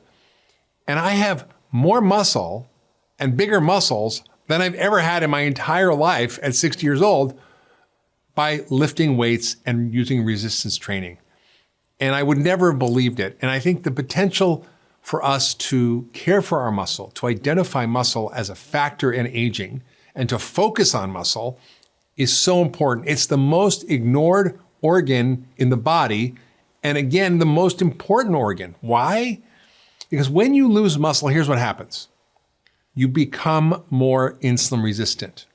You can't regulate your blood sugar very well. Your insulin levels go up. Your blood sugar goes up. Your blood pressure goes up. Your cholesterol gets messed up just by the very fact of losing muscle. And you can be the same weight that you were at 65, than you were at 25, but be twice as fat. Think of it as a ribeye versus a filet mignon. When you're younger, your muscle is like a filet mignon. When you get older, it's like a ribeye. It's marbled with fat. That is not a good thing. So even though you might be the same weight, you could be twice as fat, and that has all these metabolic and age-related consequences. So your insulin resistance goes up, these blood pressure issues goes up, your cholesterol gets worse. And what else happens? Your hormones get screwy. Your testosterone goes down. Your growth hormone, which is your repair hormone, goes down. Your stress hormones like cortisol goes up. Inflammation goes up. Oxidative stress goes up. You sleep less well. Your melatonin goes down. It creates this cascade of aging that's accelerated. And so by focusing on muscle and muscle health and muscle strength and muscle literally bulk, the amount of muscle you have, is the key to aging and functioning well. And if you don't focus on that, you can do a lot of other stuff, but you're going to be in trouble. And you can fix it by all the things we talked about. Diet plays a big role. Exercise is a very important thing, especially resistance training. Managing stress to lower cortisol is important. All these things are important. But diet plays a huge role. And here's what happens as we age. We need more protein in our diet to build muscle. And here's what the science shows. Even if people can get away with it when they're younger, when they're older, they can't. And even studies that show, for example, improvements in health with lower animal protein when they're younger, when they're older, if they don't have adequate animal protein, they can't build muscle. And here's why. All protein is not equal. Protein from a lentil is not the same as protein from a cow. And the protein from animal protein has a high level of a very important amino acid called leucine. Now, this amino acid is so important because you cannot build adequate muscle unless you eat about 2.5 grams of leucine in a serving of protein, and you need about 20 to 30 grams of protein to build muscle after you eat. If you eat, let's say 10 or 15 grams of protein, your body can't turn that very effectively into muscle. That's why you see these guys who are weightlifters, they have this big whey protein shake after they work out because that gets turned into muscle. So you can use these strategies. You don't have to be like a giant bodybuilder, Mr. Universe or Miss Universe, but you have to use the strategy of strength training with protein intake and the right kind of protein intake to build muscle. It's so, so important. So this is a really critical strategy. Muscle building, muscle strength, muscle quality, protein quality are all things we don't pay attention to as we age, and they're more important than anything because the reason people end up in nursing homes is not because they have a disease. It's because they can't get up out of bed. They can't get up out of a chair. They can't tie their shoes anymore. They lose function. And I've seen people at 80, 90 years old who are strong and can function at a much higher level. My dad was 88 years old and I saw him and he was dwindling. He couldn't get up out of a chair anymore. He was struggling with his daily functions of life. He couldn't tie his shoes. I said, Dad, I'm gonna, for your birthday, give you training sessions. Now he's 88 years old already, but I sent him to the gym. I paid for his trainer. He worked out 3 times a week, and it was amazing to see the gains in his strength. I saw the videos that his trainer would send. It was just incredible, and he noticed how much more functional and happy and energetic he was. So we have the potential at any age to impact this. Now, it's important to understand that if you wait too long, it's harder, and you may not be able to gain the full amount of muscle. So it's important to start early. I mean, I didn't. I mean, I started when I was 60, but I think I'm making up for it now. And I feel like I'm able to actually gain strength that I never knew I had. I mean, I used to try to do, 10 push-ups at 50 years old, and I could barely do 10 push-ups. And then I started, working out a little bit, doing push-ups, and that was my strength training. And I could do like 30 push-ups. But by, 29, I was like feeling it. And the other day, I just like dropped down and did 30 push-ups. It was like doing 3 push-ups. I could have kept going simply because I've been training myself to get stronger. And I think as we age, it's more important than ever. So here's the thing about aging. When you're young, you can get away with a lot of stuff. But when you're older, you can't. You have to be more focused on putting inputs to the system to create organ reserve, metabolic resilience, to address inflammation. I mean, if you have a 1938 Mercedes, it could still run great, but you gotta maintain it. If you get a Toyota Camry off the line, you could probably drive it for 10 years and not do anything and be fine. You can't do that with a 38 Mercedes. So I think of myself as a 38 Mercedes.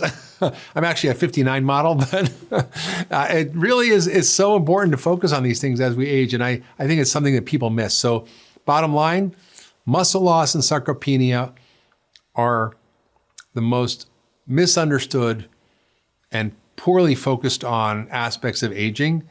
And if you turn your attention to your muscle as an organ to take care of, not just your heart or your brain or your cancer or whatever, you will reap so many benefits that will fix your hormones, will fix your metabolism, will help you feel strong and functional. It'll even increase your sex drive. The central feature of aging has to do with loss of metabolic resiliency.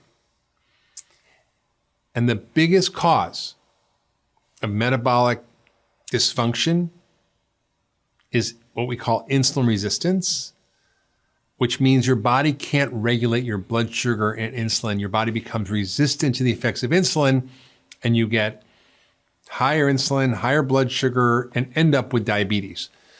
But here's what we know, that this can start 20 or 30 or 40 years before you even get diabetes. So we have this whole epidemic in this country of prediabetes and type 2 diabetes that affects every other American. 1 in 2 people have this, 90% are not diagnosed. Not only that, children now have it. When I was going to medical school, we used to call it adult onset diabetes. We changed that. It used to be juvenile and adult onset. Now we have to change the name to call it type 2 diabetes because little kids were getting it. Now 1 in 4 teenagers have prediabetes or type 2 diabetes. That's 1 in 4 kids. How does that make any sense? And it's because of the starch and the sugar in our diet. And what we're learning is that this insulin resistance phenomena is the central feature of aging, whether it's cancer or heart disease or dementia. These are all driven by this single phenomena of insulin resistance. I remember being at this longevity conference, and I was walking, I was at a retreat in upstate New York, and I was walking in the field with this MIT researcher, Leonard Guarte, who was studying sirtuins, which are the master regulators of aging in our cells that control gene expression. And I said, what is driving aging? And what do these sirtuins do? And he just looked at me and he said, it's basically sugar. It's screwing this up.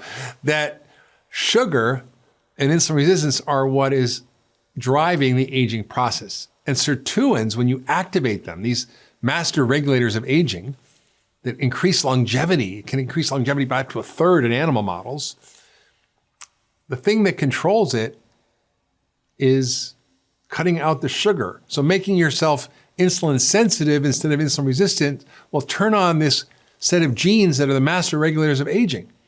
So if we cut out the starch and sugar and we activate these sirtuin genes, we literally can extend our lifespan and our health span. So I was sort of shocked that this MIT guy was saying the big secret to healthy aging is cutting out sugar. I mean, I thought it would be some other mechanism, but it's the same thing that this cancer doctor said. The same thing that my friend who's a cardiologist said 30 years ago. He said, if you could take a group of 100-year-old people with absolutely perfectly clean arteries, who had no heart disease, what's the one thing that they would have in common? They would all be insulin sensitive, meaning they were really good at regulating their blood sugar and insulin. They didn't eat a lot of starch and sugar. Their insulin didn't spike. It didn't create all these downstream effects that accelerate aging.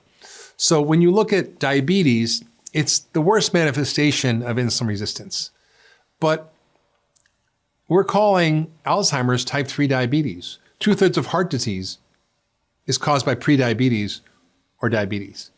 Many of our modern cancers that are the pandemic cancers are caused by insulin resistance. So it's the same mechanism, whether it's diabetes. And so when I see the causes of death in the world being heart disease, cancer, and dementia as the top leading causes, I'm like, yeah, they're all the same. It's not like a bunch of separate things.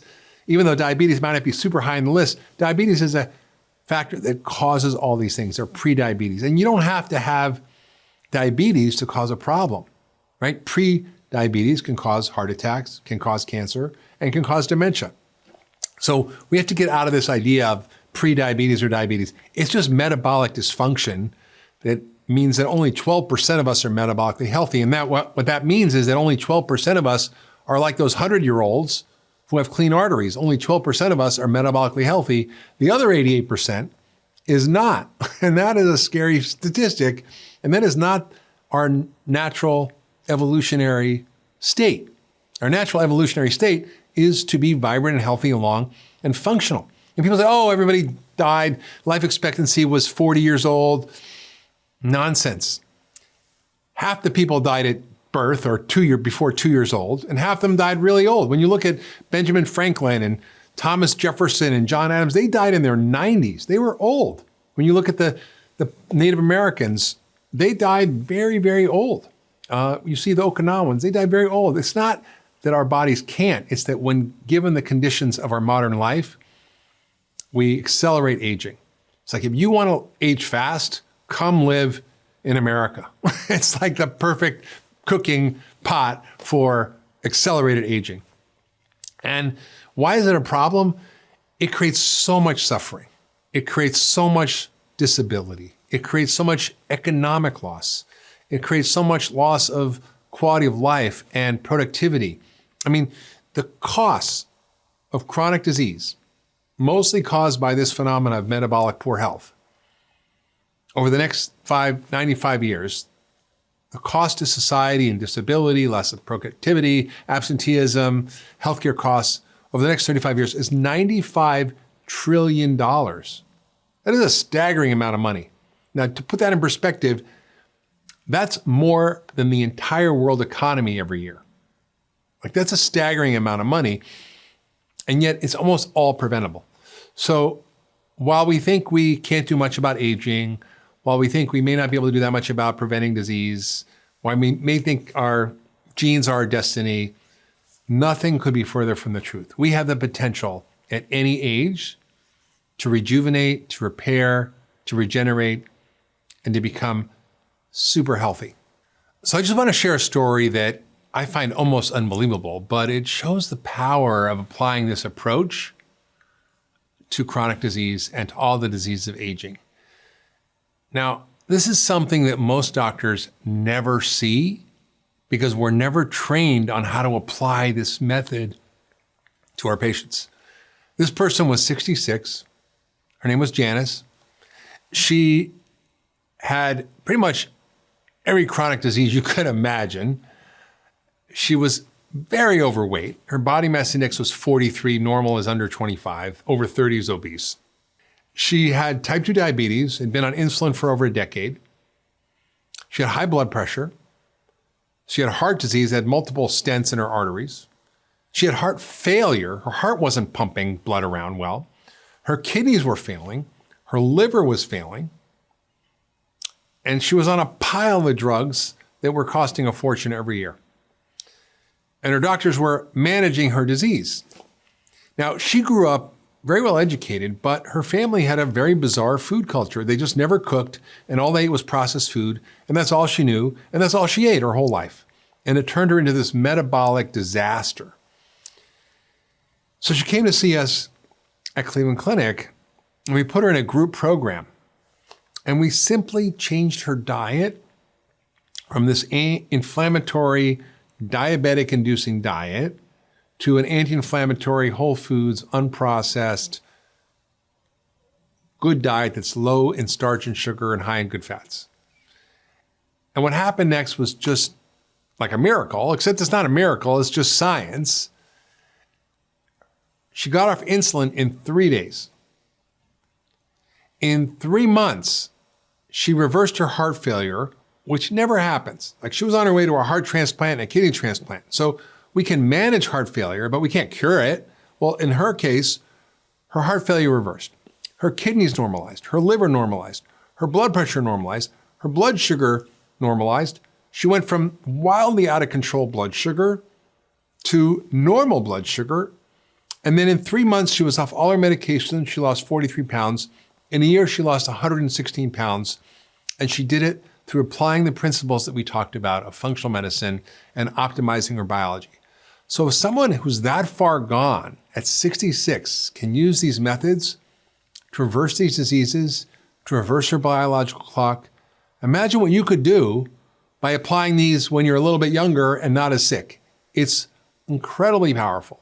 And if there was a drug on the planet that could do all these things that food and lifestyle and exercise and so forth can do, I'd be prescribing it to everybody I know.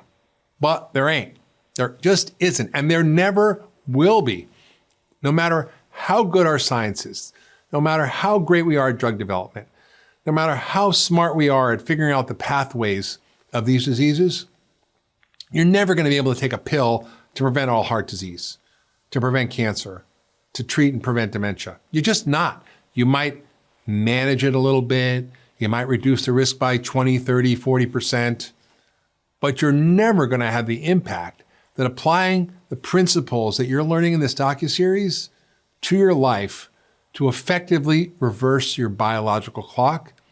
And not only do that, but to optimize your health and energy and vitality so that you put years into your life and life into your years.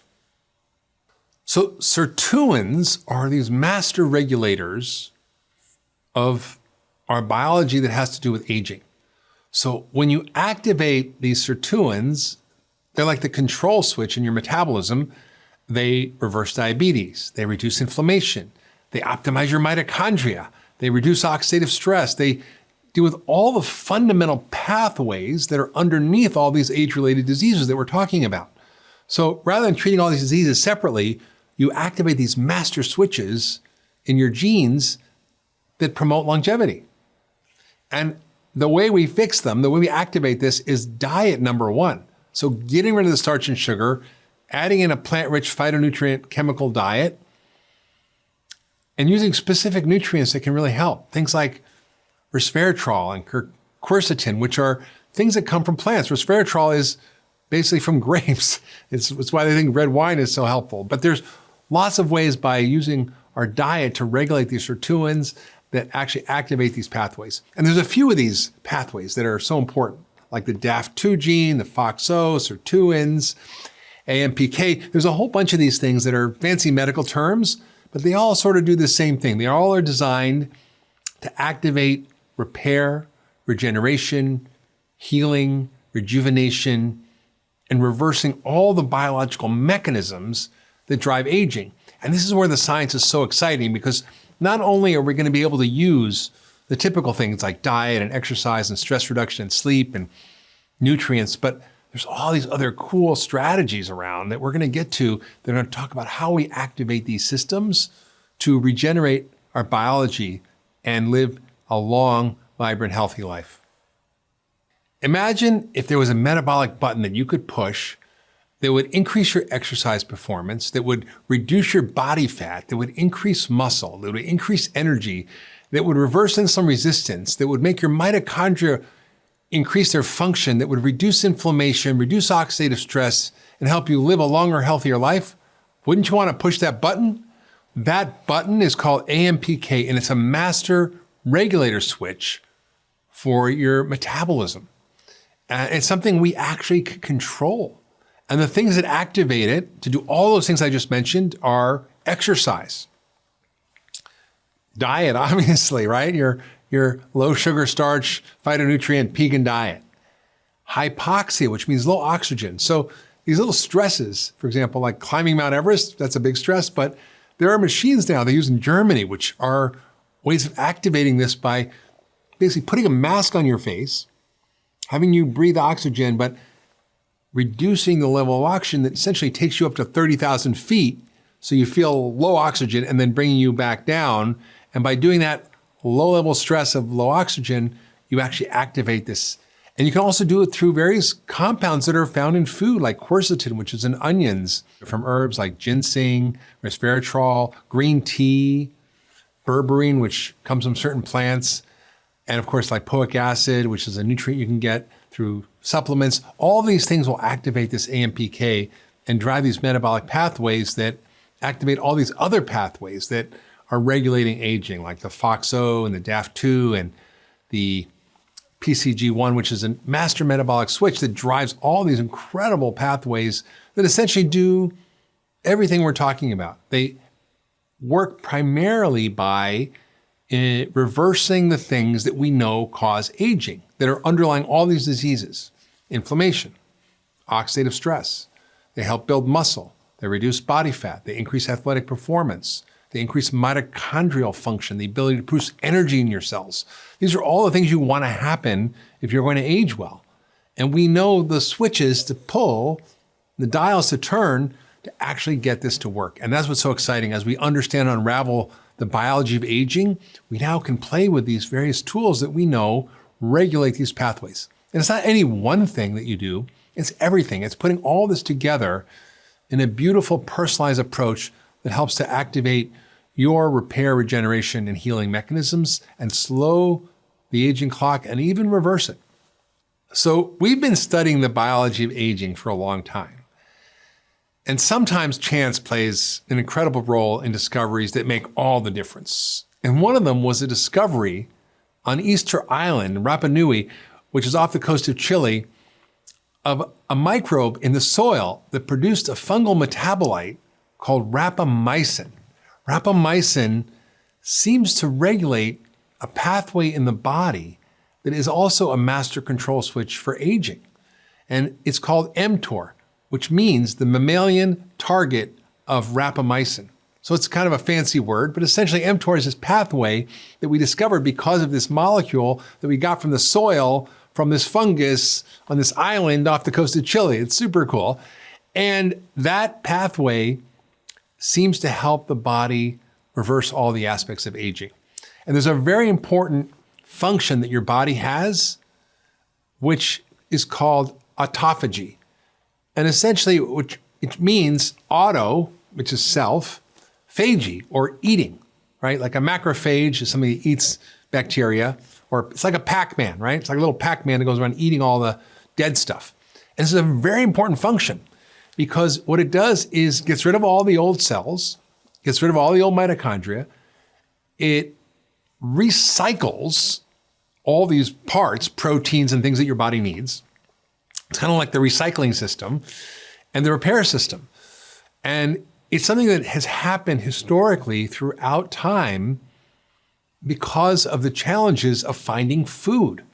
So when we had periods of scarcity, our bodies would have to go into a healing mode so that we didn't die.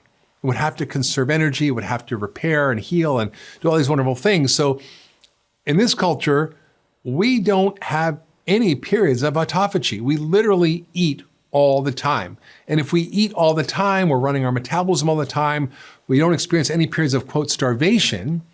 Like even breakfast isn't breakfast anymore. We eat dinner, then we snack all night, then we wake up, then we eat breakfast, then we eat all day long and we snack. It's the worst thing for our biology because it gives us no time to repair and clean up the mess and recycle all these parts. So activating mTOR is a really important strategy for longevity. And the best way to do that is through some form of taking a break from eating. It could be eating less calories. We call that calorie restriction. And that works great to extend lifespan in animals, but it's miserable. Like who wants to walk around starving all the time and restrict their calories? I met this one guy who was part of the Calorie Restriction Society. And I'm like, what do you eat for breakfast? He's like, 5 pounds of celery. And I'm like, oh, not for me, thank you. And what we've discovered is incredible techniques to do the same thing without making yourself miserable. One of them is called time-restricted eating, where you limit the time in which you eat to an 8-hour period, or even a 12-hour period. I mean, 12-hour period just means you finish eating at 8 at night and you don't eat till 8 the next morning. That's 12 hours. We don't do that in this country. But you can move it to 14 hours or 16 hours. And it seems 16 hours is a great time to take a break from eating, to allow your body to heal and repair. And what that does is it helps you build muscle. It reduces body fat. It reduces inflammation. It activates your antioxidant enzymes. It increases your cognitive function and focus and energy. It reduces your level of osteoporosis, actually builds bone. It does all these incredible functions that together make up your body's reversal of aging. So it's an incredible strategy to use. And it's very simple to do. You just take a break from eating and you can eat as much as you want during that other time, although you probably do better. And the science shows us that if you eat healthy during that time, but even people who don't eat healthy, if they just do the time-restricted eating, their metabolism gets better. You can also do what we call intermittent fasting, which is taking a break from eating 1 day a week. So you can do a day fast, a 24-hour fast. Some people do longer fasts. It's really unclear how much we should do or how little we should do, but these all work. Also, fasting mimicking diets, which are, for example, calorie restriction for 5 days a month or every 3 months. That also works really well. Or what we call ketogenic diets, which are diets that take out the starch and sugar, and it's what happens to your body when you are starving, when you are fasting. Why? Because carbohydrates get burned up very quickly. You might have 2,500 calories of carbohydrates stored in your muscle. When that's gone, you're done. But you might have 30 or 40 or 60,000 calories of fat stored on your body, and you can switch your metabolism like a hybrid car from gas to electric to the battery, and that will run fat instead of sugar, and that process generates ketones, which also do the same thing. So there's a lot of roads to Rome here, but they all do the same thing to activate the body's healing repair mechanisms like mTOR, like AMPK, like FOXO, like their sirtuins, all do the same thing. So what's beautiful about this is that you can design a strategy that works for you, that feels good to you, that helps to do these things on a regular basis without a huge amount of stress or trauma to your body or your daily life. When I went to medical school, we were taught that you were born with a certain amount of brain cells. That's all you got. And if you screwed them up in college, too bad. There's nothing you can do. But this has been the century of the brain. We have discovered so much about the brain and how it works. And what we're discovering is even up to the point of death, we create new brain cells. We create new connections between the brain cells. New brain cells, that's called neurogenesis. More connections and function is called neuroplasticity. And it's something that we have immense control over. I remember a study that I read years ago where they looked at newly dividing brain cells in terminal cancer patients. And when they did an autopsy on these patients, literally up to the moment of death, they were creating new brain cells. And we know how to do this. There's actually a molecule in the body that's generated through various practices we'll talk about called BDNF, brain-derived neurotrophic factor. That means neuro is your brain, trophic means to grow. So it's a brain-derived growth factor for your brain, sort of like miracle grow for your brain. And if you activate this, you create new connections between your brain cells and you create new brain cells at any age. And I've seen the most remarkable things with aging brains where people were down the road to dementia and literally could reverse that by learning how to heal their brain and increase the neuroplasticity and increase neurogenesis by very focused strategies on how to do that. And we know more and more about how to optimize our brain function and increase these activities of neurogenesis and neuroplasticity at any age. Dementogens are things that cause dementia. And we know so much about what damages our brain. They're brain damaging things. And there are some things that are obvious and some things not so obvious. Diet, our inflammatory diet, is the number one cause of dementogens. Processed food, sugar, starch, lack of protective nutrients. That is number one. Lack of certain things like exercise are also dementogens. Exercise is one of the best ways to activate BDNF, which is this miracle grow for your brain. Lack of sleep is a dementogen. At night, your brain has to clean up the garbage. And it's got something that's been recently discovered called the lymphatic system. It's like the lymph system of your brain. And unless you sleep and have good quality sleep, you can't get rid of all the metabolic waste. It's one of the most metabolically active, if not the most metabolically active organ in your body. And it has a lot of waste that's produced as a result of that metabolic activity. Well, the way your body cleans it up is this lymphatic system, and it's active at night, which is how you clean up your brain. So sleep is so critical. Stress is a dementogen. We know that when your cortisol level is high, your stress hormone, that it literally shrinks your brain. They've seen tumors in animals that produce cortisol causing shrinkage of the memory center in the brain called the hippocampus. That's what shrinks in dementia. And when they take out the tumor, which lowers the cortisol, the brain grows back. So stress is a dementogen. Toxins are dementogens, environmental toxins, heavy metals, mercury, lead. Mercury is one of the most undiagnosed health risks that we have today in America that is almost never tested and almost never treated because we never learn about it in medical school. So if we didn't learn about it, it doesn't exist. And I personally had mercury toxicity, which caused my brain to not work very well and made me feel like I was demented. And that's how I learned so much about it. But it's all the environmental toxins, but lead and mercury are among the worst.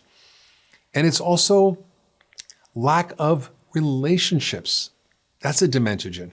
If you don't have social connections, social interactions, that affects your brain and makes it decline. Lack of meaning and purpose also. These are biologically active factors. They're not just emotional or psychological. They literally have biological impact on the structure and the function of your brain and every other part of your body. Certain foods can be dementogens that are allergens, like gluten can be a dementogen. Dairy can be a dementogen, depending on your personal reactivity. Your gut microbiome, if it's not healthy in there and you've got bad bugs growing, which a lot of people do, and you have a leaky gut, that's a dementogen because that inflammation goes throughout your body and causes dementia or loss of brain function. So there are all these various factors that are identifiable, measurable, testable, treatable, that literally can take away all the insults that are causing your brain to decline and causing all sorts of problems.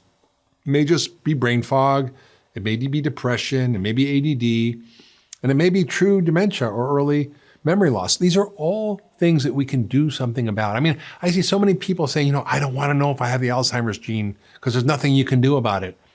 Nonsense. We know now from rigorous research that aggressive lifestyle interventions, personalization and optimization of certain nutrients can actually slow and even reverse the course of dementia. So we're in a whole new era of thinking about this. It's so exciting. And that allows us through the use of the lens of functional medicine to diagnose and to treat these dementogens. And there's sometimes other things that are not necessarily our lifestyle, like infections. If you get Lyme disease or if you have mold exposure, these can also cause brain damage and they're treatable. Chris Christopherson had dementia, quote unquote. Turned out he had Lyme disease. He was given intravenous antibiotics and his dementia went away. And I've seen many patients like this. So we have to really look deep and dig deep and be medical detectives and figure out what are the dementogens for each person and how do we get rid of them.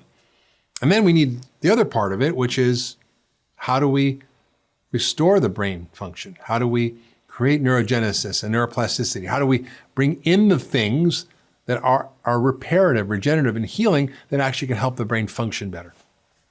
So we've all heard about getting a colonoscopy, but most of us probably haven't had a cognoscopy, which is kind of a tongue-in-cheek way of describing how do you evaluate your brain? How do you evaluate all these things like dementogens or these other factors like nutritional imbalances that drive brain dysfunction? So I'm very systematic in looking at every aspect of your life and your biology that could affect your brain. So I don't stick a 4-foot-long colonoscopy up your butt to see what's going on. I use my functional medicine detective tools to look at a whole series of things. We start with nutrition. What is your metabolic health, right? I look at insulin resistance. I look at your cholesterol. I look at all your biological factors that relate to your metabolic health. I look at your nutritional status, not just your macronutrient intake, but what about your vitamin D? What about folate? What about your homocysteine, methylmalonic acid? These are all B vitamin markers. How do we look at the quality of your nutritional status? Are you optimized nutritionally? Not necessarily are you normal, like a normal B12 level might be 300, but that ain't optimal. It might be 800 or 900 that's optimal. Your vitamin D might be normal if it's 30, but that ain't optimal. It should be 50 or 60 or 70. So we do that across the board. We optimize everything. And then also look at toxins. I look at heavy metals like mercury and lead and others, and I look at other sources of toxic exposures that people have. I also look at the gut. I look at whether the microbiome is healthy and can be generating inflammatory molecules or things are out of balance. I do a stool test. I'll also look at allergens, things like gluten, dairy, things that might trigger inflammation or brain inflammation. I'll look at mitochondrial function, because the mitochondria are those little energy factories, and there's no place in the body where there's more mitochondria than your brain. And so if they're not functioning well, if they're sluggish, if your basically carburetor has gunk in it and the engine's not running well, I want to know. And I then can fix it and figure out why that's happening. I look at oxidative stress, which is things like free radicals, and there's tests that we can do to look at that. I look at levels of inflammation. I look at latent infections. Do they have tick infections? This is a patient, for example, who had Parkinson's disease, who had so many tick infections, Lyme disease, babesiosis, and they were just not diagnosed. And he had some symptoms. He had our little joint pains. He was fatigued. He had this and that. That's the Parkinson's. It wasn't the Parkinson's. We got rid of that, and his Parkinson's got better. We look at mold exposure. There's tests you can do to look at mold in your home, mold in your body, whether or not you have mold toxins. We look at brain imaging to see what's happening in the brain. And now, some of these are expensive tests, but in the right patient, it can be useful. There's tests that look at the level of inflammation in the brain. There's tests that look at the size and structure of your brain. There's tests that look at, for example, volume studies. Is your hippocampus small, the memory center in your brain? There's also neuropsychiatric tests. One I do as a screening test on patients is called the MoCA test, or Montreal Cognitive Assessment. It's a one-pager. You can download it from the internet, and it basically asks you to fill out a few questions, and you can get a score. And if you get a score of less than 25 out of 30, you have problems. And then you can maybe pursue more advanced neurocognitive testing. And even things like cerebral spinal fluid sometimes is necessary to look at whether there's levels of various molecules that can be triggering inflammation or Alzheimer's, or even things like Lyme disease. So not all these tests are necessary on everybody, but they're the things that I pull from after I listen to a person's story and figure out what their risks are, and then personalize the approach to figure out what's really going on. So I identify the dementigens, I do a cognoscopy, and then I have this amazing roadmap to help my patients get better.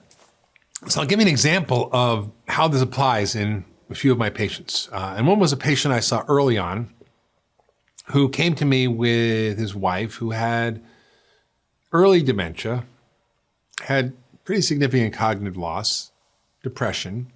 He was a CEO of a big company. He couldn't run it anymore. He was sort of at home. His personality had changed. No one wanted to be around him.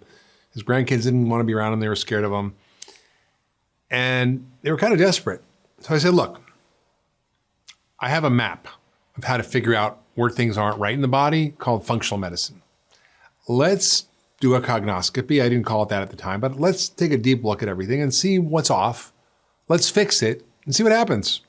And did I know it was going to work? No.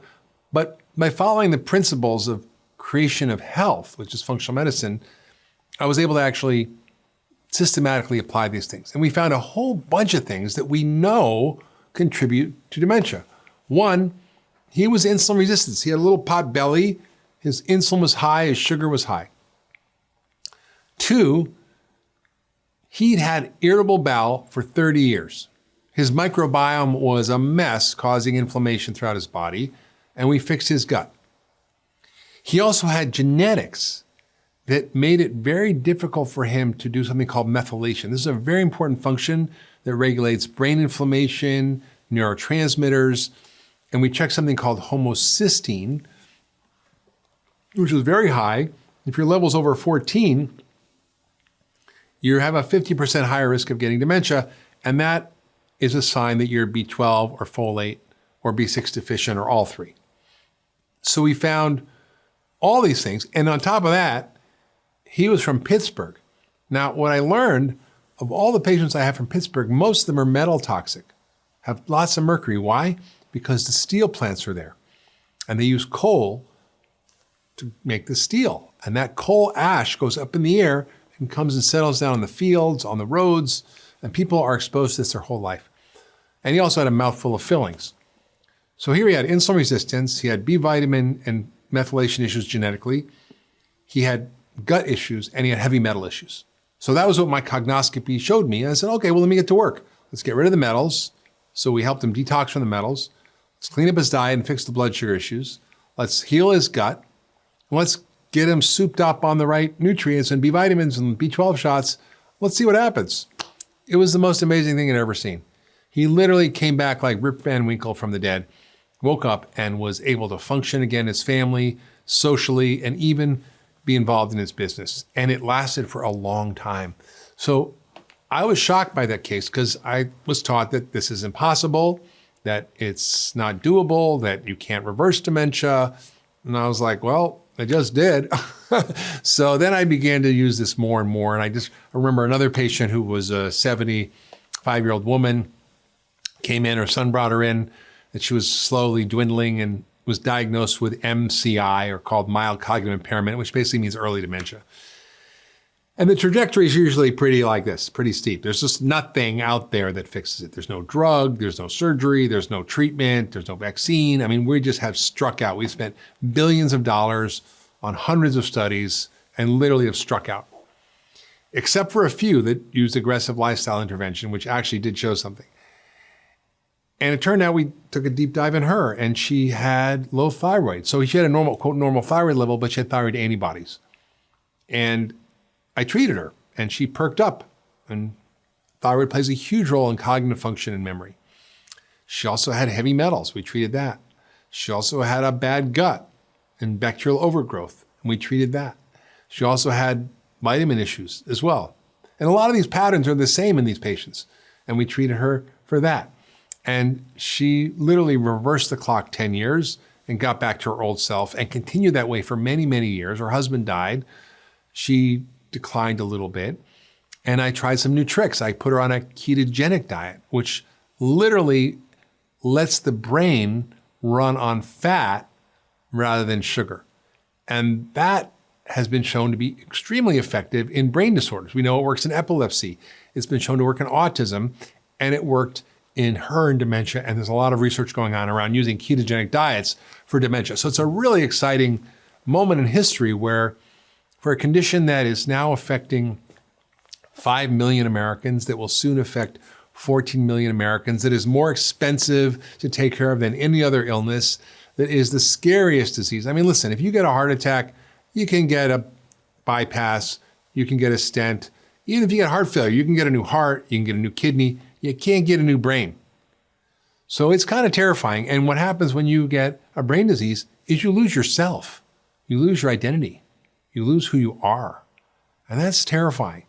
So we should all be focused not just on cardiovascular health, but on brain health as the key to longevity. Because who cares if you can, ride your bike 30 miles if you're 100 years old. If you can't remember where you're going, it doesn't matter. So the key is to focus on your brain health as a key longevity strategy. And there's so many exciting developments over the last 10, 20 years in brain science.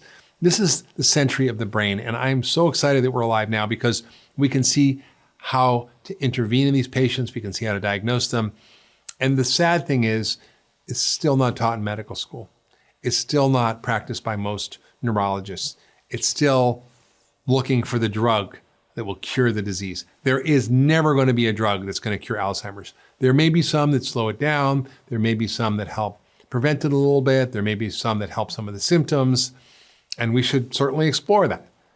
But it's a fallacy to think that you're going to take a pill to treat a disease that has dozens of causes. Unless you treat those causes, you're missing the boat. So there's a great article that I read years ago in the Journal of the American Medical Association called Shifting Thinking in Dementia. And it's kind of had an interesting line in there which says, we have categorical misclassification with etiologic imprecision. And what that means is we say someone has memory loss, and the reason for the memory loss is they have dementia. That's categorical misclassification. Saying they have dementia doesn't mean anything. It's just the name that we give to people who have memory loss, which is kind of stupid because it doesn't tell you anything about why. And the second part of that sentence is etiologic imprecision. Etiology means cause. We're imprecise about the cause. We don't look at the cause. So there's no such thing as dementia. There are dementias, and everybody's different. And we have to treat each person differently. That is going to be the future of medicine. And we're hearing about it. Precision medicine, precision health, right? But most of that, sadly, has to do with what we call pharmacogenomics, which is matching the drug to your genes. Great. If the genes that you have make this drug work better with less side effects, it's good to know. But it ain't the answer, and it's not what we should be doing, which is true precision health and precision medicine and precision nutrition and personalized nutrition, which is functional medicine. And that is the future. We're not going to call it functional medicine in the future. It's just going to be medicine, right? There are new terms like network medicine, systems medicine. They're all just placeholders because the future is being revealed in the science, and we're seeing it for the first time. It's a massive paradigm shift. It's like Einstein theory of relativity, or Newton saying there's gravity, or Galileo saying the earth doesn't revolve around the sun. These were big ideas that have just blown people's minds. And they took decades and centuries sometimes to be accepted. Even evolution as a theory is still challenged 150 years later, right? We're still people saying, nope, didn't happen. So I think this is where we are in medicine today. And if we are humble, if we are willing to look at the facts, if we're willing to change our paradigm, which is hard to do, we're going to see an acceleration in medicine that is going to lead to increased health, increased well-being, and longevity like we've never seen before. And I'm just so excited to be alive in this moment. And I'm glad it happened before I got too old so I can take advantage of it. And that's what this whole docuseries is about. It's giving you the knowledge and the tools to see the future today and make the future of medicine available to you right now. So my friend Peter Attia talks about training for the Centenarian Olympics, which sounds kind of goofy, but it means how do you train to be a highly functional 100-year-old? And it's not what we all learned, which is, the years of aerobics, running and jogging and aerobics classes, and cardiovascular fitness is super important. But there's other levels to fitness that are equally as important. Strength, balance, mobility, flexibility.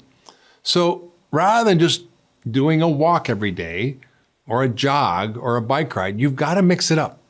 And personally, that's why I do lots of things. My tennis coach just told me that tennis players live 7 years longer on average, which makes me excited because I love playing tennis. But it has to do with the type of movement that tennis requires, which is a lot of coordination, spatial movement, a lot of quick agility movement, a lot of sprinting and cardio movement. It requires a whole different set of biological systems and motion activities that are very different. So I think it's very important to focus on things like core strength, like flexibility, like yoga and stretching, like balance exercises. Yoga is great for that. And I think these are the things that actually make you a healthy 100-year-old. It's not doing the 100-yard dash in 15 seconds. It's all these other things. So yes, you need to maintain your cardiovascular fitness. And yes, you need to do high intensity interval training, but you can't neglect these other areas of fitness that actually determine your health. I just tell a quick story. I've had some physical struggles in my life. I had a back surgery when I was 32. I'm 60 now. And it led to a weak leg. So I have a limp, and I've had a limp for 32 years. And it's led to an imbalance in my back and ended up causing scoliosis and degeneration and a lot of arthritis back there. And it's kind of a mess. And it was causing me a lot of pain. And I did a lot of things to try to fix it. And it really wasn't really working. And there were a few things that I learned that were advanced regenerative techniques that I used that helped a little bit. But I've been doing strength training, including balance work, and agility work, and strength work.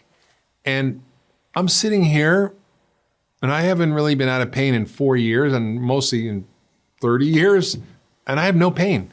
And I think it's because I've strengthened all these muscles that are involved in controlling my structure in a way that take the pressure off and actually allow me to be pain-free. So I think it's so important to understand that at any age, whatever disability you have, whatever limitations you have, that you can actually reverse it. And I just tell you a funny story. I was a yoga teacher before I was a doctor. And my yoga instructor was a woman named Leela. And she was a 65-year-old German woman who was straight as an arrow and unbelievably flexible.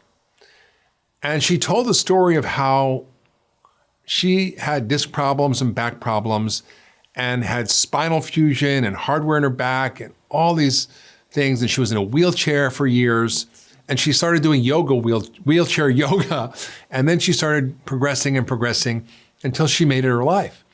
And at 65, and I did this when I was like 23, she was way more flexible, way stronger than I was at 23 as a guy at 65. And so we might think mentally we have these limitations. Mentally we have these disabilities. But often the body has incredible abilities to heal and repair at any age from anything.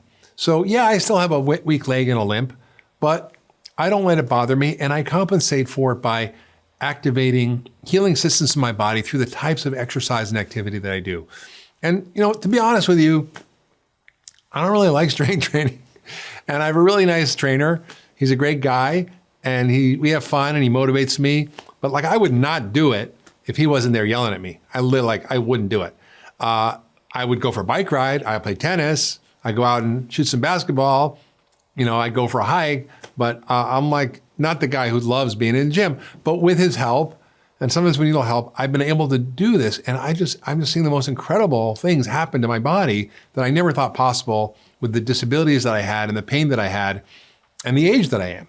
So it just showed me that even though I've talked about this a lot for my life, I've been so busy running around, working hard, changing the world that I didn't really focus on it. But now I'm at home and literally 3 times a week I'm training, and I can't even tell you how transformative this has been. So I think at any age it's important to focus on this. And I don't care if you're 25 or 55 or 85, it's possible to make a difference. And I love this story of this guy who was a postal delivery guy in France. And he was a little short kind of postman. And he retired at 65, never exercised in his entire life. And he decided he was going to take up biking. And now he's 105 years old. And he can ride his bike 14 miles an hour on a flat for an hour. Now, I can barely do that. Now, I ride hills and I average about 15, 16 miles an hour. But that's almost as fast as I can ride. And he's 100, and he didn't start till he's 65. So if that's possible, it's possible for anybody. And I'd encourage you to get a book. It's called Growing Old is Not for Sissies. And it's a great picture book of older athletes who are 60s, 70s, 80s, and older, who are lifting heavy weights, who are swimming long distances, who physically look amazing, who are surfing. It's all up here. So if you let yourself get old up here, you're letting your body get old. And if you stay young up here and you believe you can do something, you probably can. So stem cells are these original cells that can turn into anything.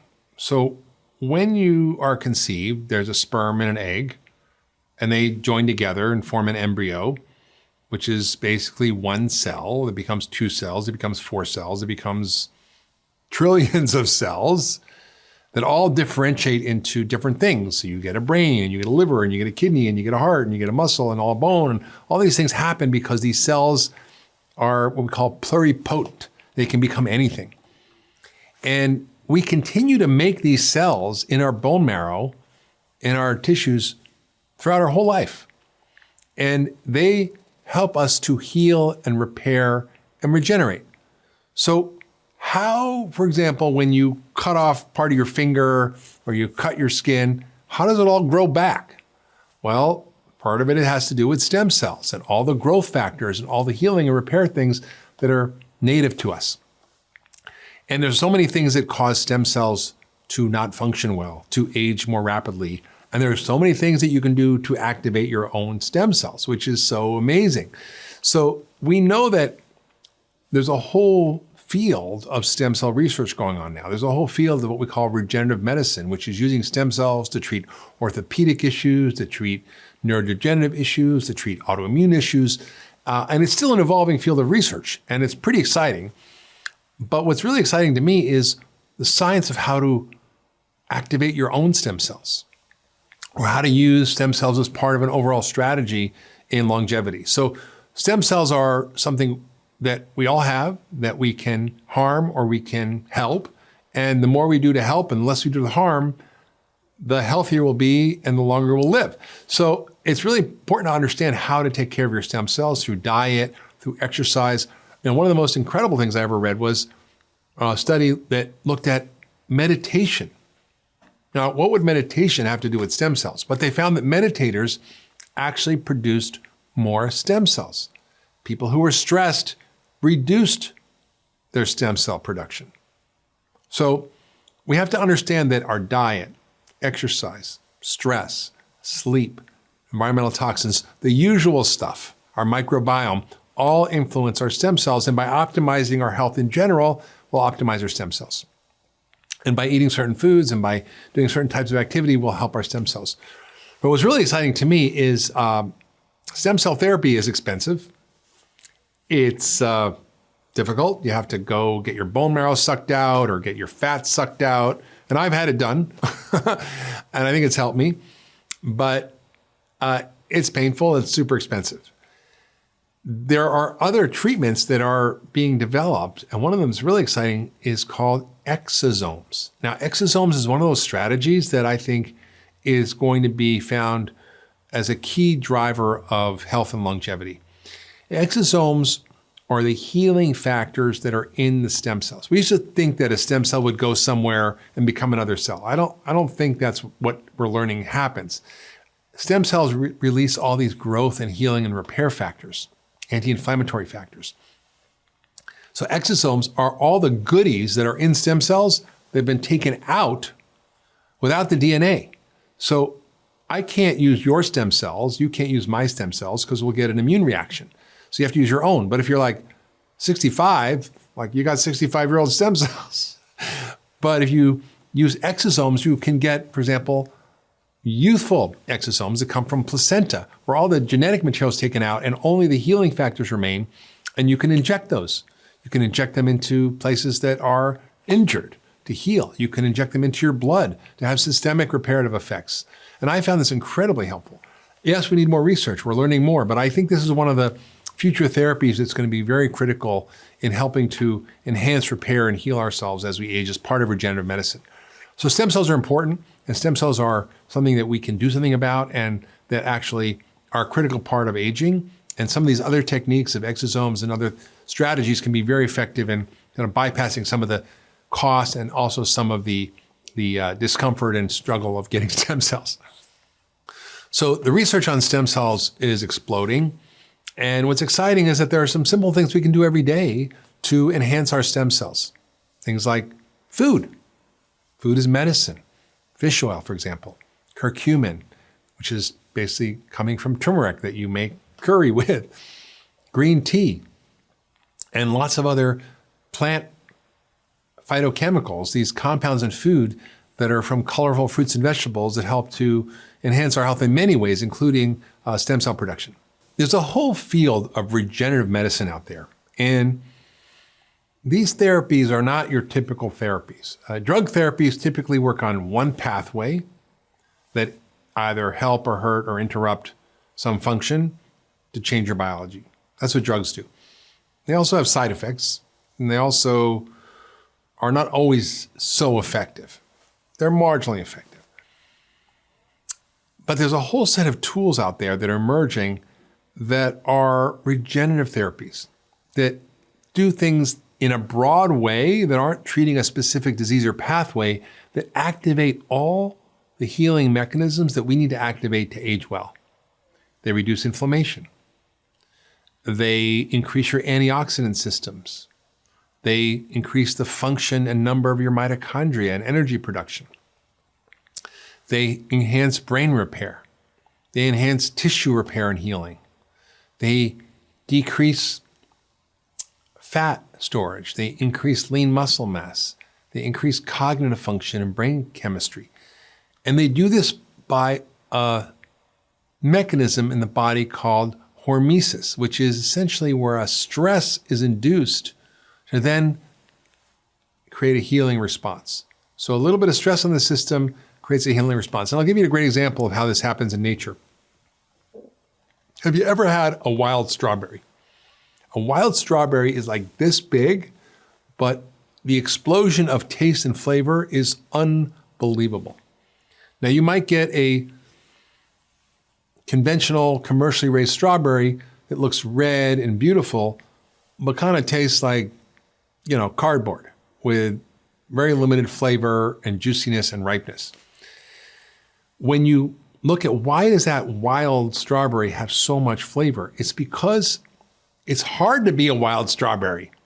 You don't have somebody taking care of you and taking the weeds out and watering you and giving you fertilizer and doing all these things. You have to work hard. And so this stress on the wild strawberry creates a whole series of increased protective compounds called phytochemicals that help that strawberry defend itself from all sorts of injury and danger. Well, we're kind of like the conventional strawberry. We don't have any of these stresses on our system, and we don't really respond in this way. And organic food's a little better, regenerative food's great, but wild food is the best. And we need to do that to our bodies periodically to create these stresses, whether it is these times of restricted eating where we fast, or we time restrict eating, or we do fasting mimicking diets, or we do ketogenic diets. That's a form of hormesis. Whether we do high intensity interval training, which is where we go really, really fast and stress ourselves and then relax, or weight training where we stress our muscles. Whether we do heat therapy, which is we use saunas, or cold therapy, which is ice baths, which I do that almost every day. I do a steam and an ice bath almost every day because it's a stress on the system that creates a healing response. Whether it's light therapy, certain light therapies create a stress on the body, but also activate a healing response. But there's some really cool things out there that do the same thing. And one of them is called ozone therapy. Now, ozone therapy sounds scary because ozone, we know about the ozone layer, and we know it's dangerous to breathe in ozone because it'll destroy your lungs. And we know that ozone layer being destroyed causes all kinds of health issues. But there's medical ozone where it's used as a hormetic inducer of healing. In other words, this is a molecule that's very reactive, that is a stress to the body, but it creates a very short-term stress that then teaches the body to be like that wild strawberry and create all these healing responses. So medical ozone can be used rectally, it can be used intravenously through different techniques. But what it does is it activates all of your antioxidant enzymes that protect you as you age, right? So you stop rusting. Things like catalase and superoxide dismutase and glutathione peroxidase and glutathione S transferase. These are our own antioxidants. It's not like having vitamin C or vitamin E. These are so powerful and our body makes them. But as we age, they don't make them so much anymore. And so this activates that. It also activates a pathway called NRF2. It's just another one of these master regulators that reduces inflammation, that increases antioxidant systems, that increases brain function. And it can also be activated by things like sulforaphane, which comes from broccoli, and curcumin, which is from turmeric, and resveratrol, which is from red grapes. But when you do medical ozone, it activates the NRF2 pathways. So it protects you. It's a protective system that is anti-aging. And it also blocks the effect of something called NF-kappa B. Now, this is a master regulator of your gene expression that controls inflammation. Now, we know inflammation is bad. So when you have the stress of ozone, it inhibits NF-kappa B, which turns off all the anti-inflammatory genes. So you're literally shutting off the inflammation, you're increasing your antioxidants, and you're creating all these healing responses in the body. As a result, you're even increasing your own stem cell production with ozone. And you're killing off all the bugs that are living in us that create chronic inflammation. So it's this incredible therapy that has yet to be fully researched, but the early data is just striking. And personally, I found it an incredible therapy to optimize health and longevity, as well as treat so many patients with chronic disease. So I think there's all these really cool hormetic therapies that we can use, whether it's dietary manipulations, that allow us to be in a little bit of stress, like a short-term fasting or starvation period, whether it's these certain forms of exercise that put a little stress on us, whether it's hot and cold therapy, light therapy, even hypoxia, which is low oxygen concentrations in the atmosphere, actually do the same thing. And there's a machine that they use in Germany that I've tried, which is so cool, where you put on a mask and you breathe oxygen, but the levels slowly go down. So it's like walking up Mount Everest until you're a little bit hungry for oxygen, and then you get the oxygen back and come back down. And that you do that repeatedly over a period of 15, 20 minutes, and that creates this response in the body of a little bit of stress that starts to do all the same things and heal your mitochondria, increase your mitochondria. And ozone is one of those therapies. And exosomes do the same thing. Stem cells could do the same thing. So we're seeing all these therapies that aren't treating a disease, they're treating the system to create a healing response, a regenerative response, a repair response, an age-reversing response. So I think we need a lot more research on these things, but from what I'm seeing from the early data, it's so exciting. And I am a guinea pig. I try all these things on myself. I see how they work. You know, I take a little risk for sure, but I think the payoff is worth it. And I found that I'm getting smarter and smarter about how to use these modalities on a regular basis to enhance my well-being, to enhance my health, to improve my ability to live a long, vibrant life and let my health span equal my lifespan. You know, one of the central problems of aging is loss of energy. We're tired. We have loss of mental energy, sexual energy, physical energy, motivational energy. And it's not just a concept, it's a biological phenomena. Your body literally creates energy from the food you eat and the air you breathe, and it combusts it, just like in a car where gasoline and oxygen get combusted to create energy that run the car. You do the same thing, and you create something called ATP. This is basically your energy, your fuel, and it runs everything. And when you run out of energy, you die. So when your mitochondria stop producing energy, that's called death.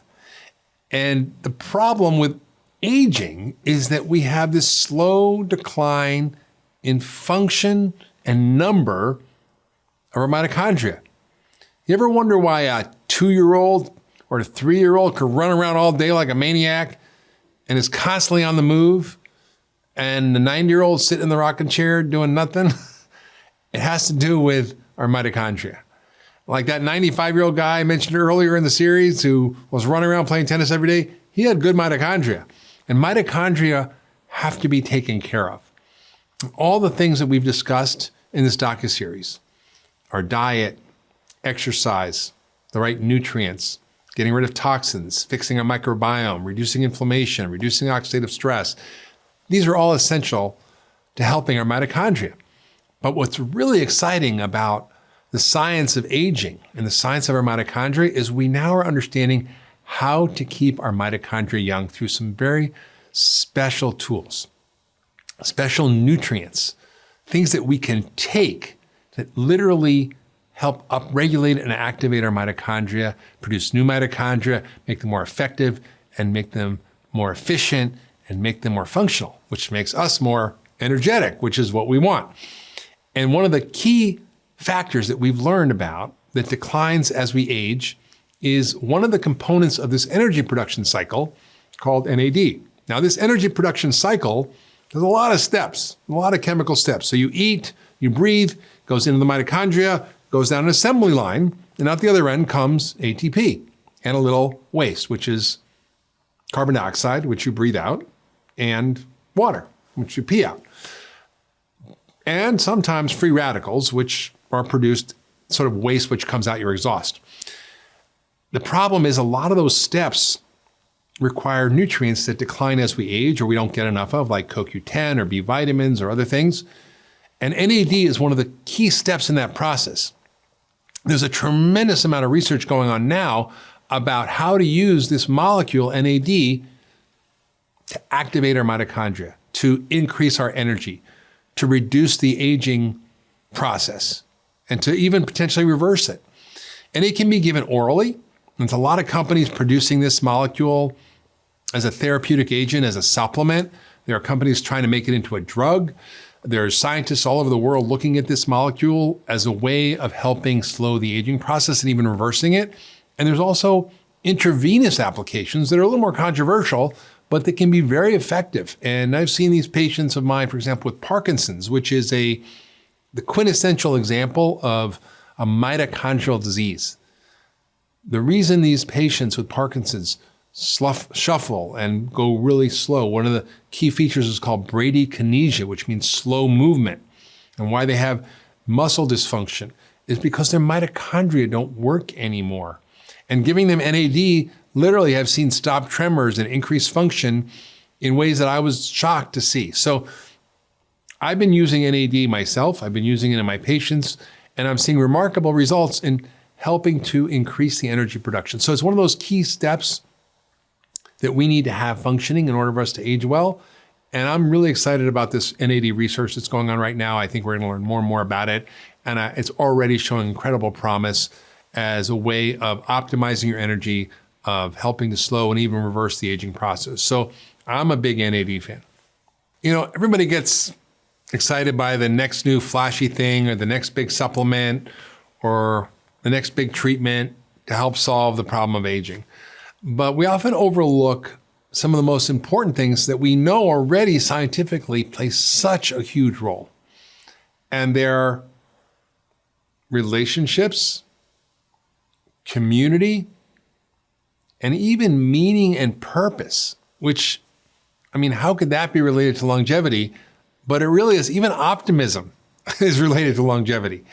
So your mindset, your beliefs, your relationships, the quality of your relationships, and your community all play an enormous role in determining your health and longevity. And that's why, for example, the Okinawans may have found the secret to longevity. It might be their diet, which I think plays somewhat of a role. But when they're born, they're placed into a group of babies called a moai. And this is a group of 4 or 5 little babies that literally grow up together through every stage of life and stay together all the way through school, marriages, children, careers, and retirement. But they don't actually retire. They keep being part of the community all the way through until they die. And so they have this sense of belonging. They have this sense of connection. They have this sense of purpose. And it's an incredible thing to see how that relates to longevity and how the opposite is also true. That if you look at as a risk factor, what's more important than diet, more important than smoking, more important than exercise? It's social isolation. It's social disconnection. It's a loss of sense of connectivity. It's a much bigger risk factor for death than all those other things. So you can do everything right, but if you don't tend to your relationships, if you don't tend to your community, if you don't tend to your spiritual life, to your meaning and purpose for being, for living, it's very tough to live a long, vibrant, healthy life. One of the most amazing ways we can measure aging is through a simple test. It's essentially a finger prick test that measures something called telomeres. Now, what are telomeres? They're the little caps on the ends of your chromosomes that shrink as we get older until they're so short, you die. But it's not a one-way street with the telomeres. And we're finding through incredible research that won the Nobel Prize that you can lengthen your telomeres at any age.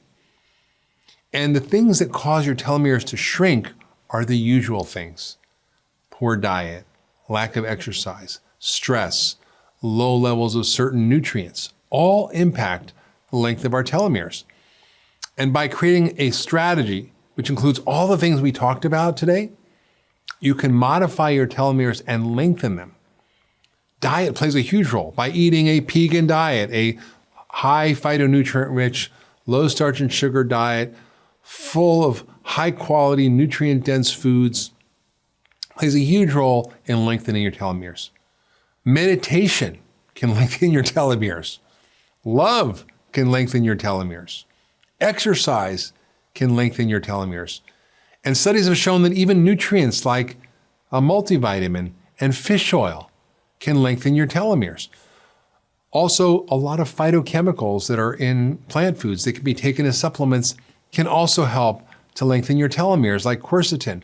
So there's an incredible body of science that shows us that we can literally reverse our biological clock. Now, I'm 60 and I've measured my telomeres.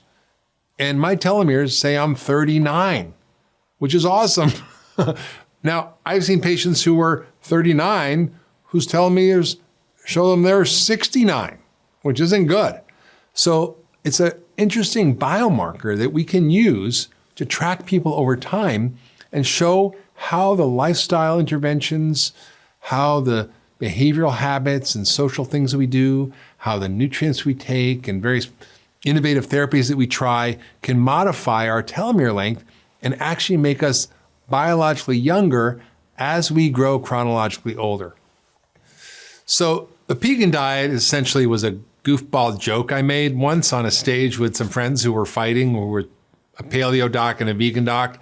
And I just said, well, if you guys are paleo and you're vegan, I must be vegan. But then I thought about it, and what are the common principles that most diets, even in the diet wars, have in common? And what I realized was there is far more in common with being paleo or vegan, which are the extremes, than with the traditional American processed SAD or standard American diet. What are those principles? Well, both agree that we should be eating a plant-rich diet that's full of colorful fruits and vegetables that are incredibly nutrient-dense and full of phytochemicals. We should be eating good quality fats like olive oil, avocados, that we should be eating omega-3 fats, which are so essential from us. So we should be eating a diet rich in high-quality seafood that doesn't have heavy metals and mercury, things like sardines and mackerel and herring and anchovies and things that I love and my wife doesn't love. That we should be eating a diet that's got whole grains and beans, but not whole grain flour. So not whole wheat flour, not even brown rice flour. Those are dangerous, but literally whole grains. And the more weird the grains, the better. Things like black rice or quinoa or red rice or buckwheat. I mean, buckwheat is an interesting one. There's a form of buckwheat from the Himalayas that is the most powerful superfood on the planet that's anti-inflammatory and regulates all these pathways. And the good quality beans aren't too starchy. So these are the basic principles. And if you're eating animal products, you want to make sure they're regeneratively raised. There's an incredible body of research now showing that grass-fed, regeneratively raised animals actually contain phytonutrients, which are plant-based compounds that you wouldn't expect to see in animal food, but that are there because of what the animals are eating. So you're not only what you eat, you're whatever you are eating already ate. So we have an incredible strategy for eating a diet that is rich in all these things and is including all these protective foods and removing all the harmful foods. So getting rid of the starch and sugar. A little bit, it's fine, but we shouldn't be eating flour on a regular basis, whatever it is. We shouldn't be eating a lot of sugar or any form of sugar or artificial sweeteners. Occasionally it's fine, but it's not a staple, it's a treat. And we definitely shouldn't be eating things that aren't food that are in our food, like pesticides, hormones, antibiotics, additives, preservatives, artificial sweeteners, chemicals, like those just not be in our food.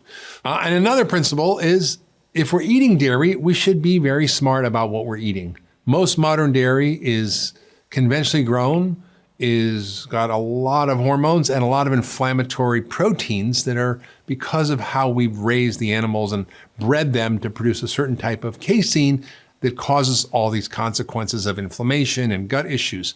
But if you have, for example, heirloom cows or sheep and goat, you don't get the same level of casein. And if you can tolerate it, those are fine to include in your diet. But for most people, they don't tolerate it so much, and most people are lactose intolerant. So those are the principles of a vegan diet that we can include in designing our daily meals.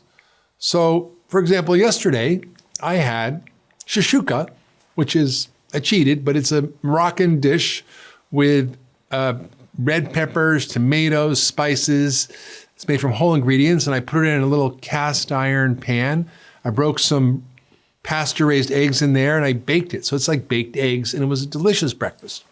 Actually, made something the other day. It was kind of fun. I made cashew waffles, because don't really eat waffles very often, but I had a friend over, a little kid, and I made cashew waffles, which is cashews and eggs and almond milk. Pretty simple, and it turns into waffles, believe it or not. For lunch, I would often have a salad. So I'll make a nice big salad with tomatoes and olives and avocados and pumpkin seeds. I'll open a can of mackerel or sardines or herring off on the side and eat that with it.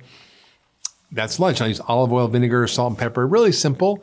Dinner is usually some form of high quality protein. Sometimes I'll use tempeh or tofu. I'll have grass-fed beef occasionally, pasture-raised chicken. I've had fish. For example, I like black cod and salmon and some of these other fish that are low in toxins. I'll make lots of veggies. So I'll literally have the protein as a side dish, and I'll have a mountain of, whether it's stir-fried bok choy or broccolini, artichokes. So I'll make 2 or 3 side dishes of vegetables, and might have a piece of dark chocolate after dinner. So that's essentially what I eat, and it's essentially what is going to help promote longevity. I use a lot of spices. I use a lot of good quality fats. I use a lot of veggies and colorful veggies, and I really try to focus on not the 5 to 9 servings, which is the minimum, right? That's the minimum. And a serving is half a cup. So that would be like 2 cups of vegetables. I think we should be having 8 to 10 cups of vegetables a day. And it's not easy to do, but I like to do it. Sometimes we make a what we call an alkagizer shake in the morning, which is lots of veggies, cucumber, celery, greens, avocados, blend it all up. And my wife likes to take all the vegetables and freeze them. So we have them in packets, and we just throw it in the blender. And then we have this nice cold green smoothie in the morning. There's probably like 5 cups of vegetables. So there's a lot of ways to sort of hack the process, but getting your veggies and your phytochemicals is so important, because so many of the pathways related to aging have to do with including these phytochemical rich compounds, whether it's green tea or quercetin, which is found in onions, or resveratrol in grapes, or turmeric, which is curcumin, which is in curry, including all these as a regular staple in your diet. And if you do that day after day, and are consistent, you will see the benefits over the long term in terms of your metabolism. You'll increase your organ reserve. You'll decrease body fat. You'll increase muscle mass. You'll reduce inflammation. You'll increase your antioxidant enzymes. You'll boost your mitochondria. You'll improve your brain chemistry. All the things that we want as we age. So food is the most powerful drug on the planet. It is the place to start, and it works anytime, at any age, for anybody. Aside from our muscle, our most neglected organ is our gut. Now, I don't just mean our colon and our small intestine. I mean the incredible ecosystem that is living in us, the holobiome, this incredible symbiotic relationship between us and our microbes that determine almost everything about our health. Now, what happens as we age is that our microbe in our gut degrade. We see a loss of gut function. We see an increase in what we call leaky gut, where the contents of the gut, which should be staying in the gut, except for food, which should get filtered across, start to leak through and activate our immune system, causing inflammation. And it happens for a lot of reasons. One, our crappy diet that's low in fiber and high in processed food. Because of drugs that we take, like antibiotics and acid blockers. It's because of sometimes natural changes that happen as we age in our gut with our acidity or other factors. And by focusing on your microbiome throughout your life, and especially as you age, you can regenerate your health. You can reduce inflammation. You can repair a leaky gut. And the best way to do that is by avoiding the gut-busting things, right? Which is what?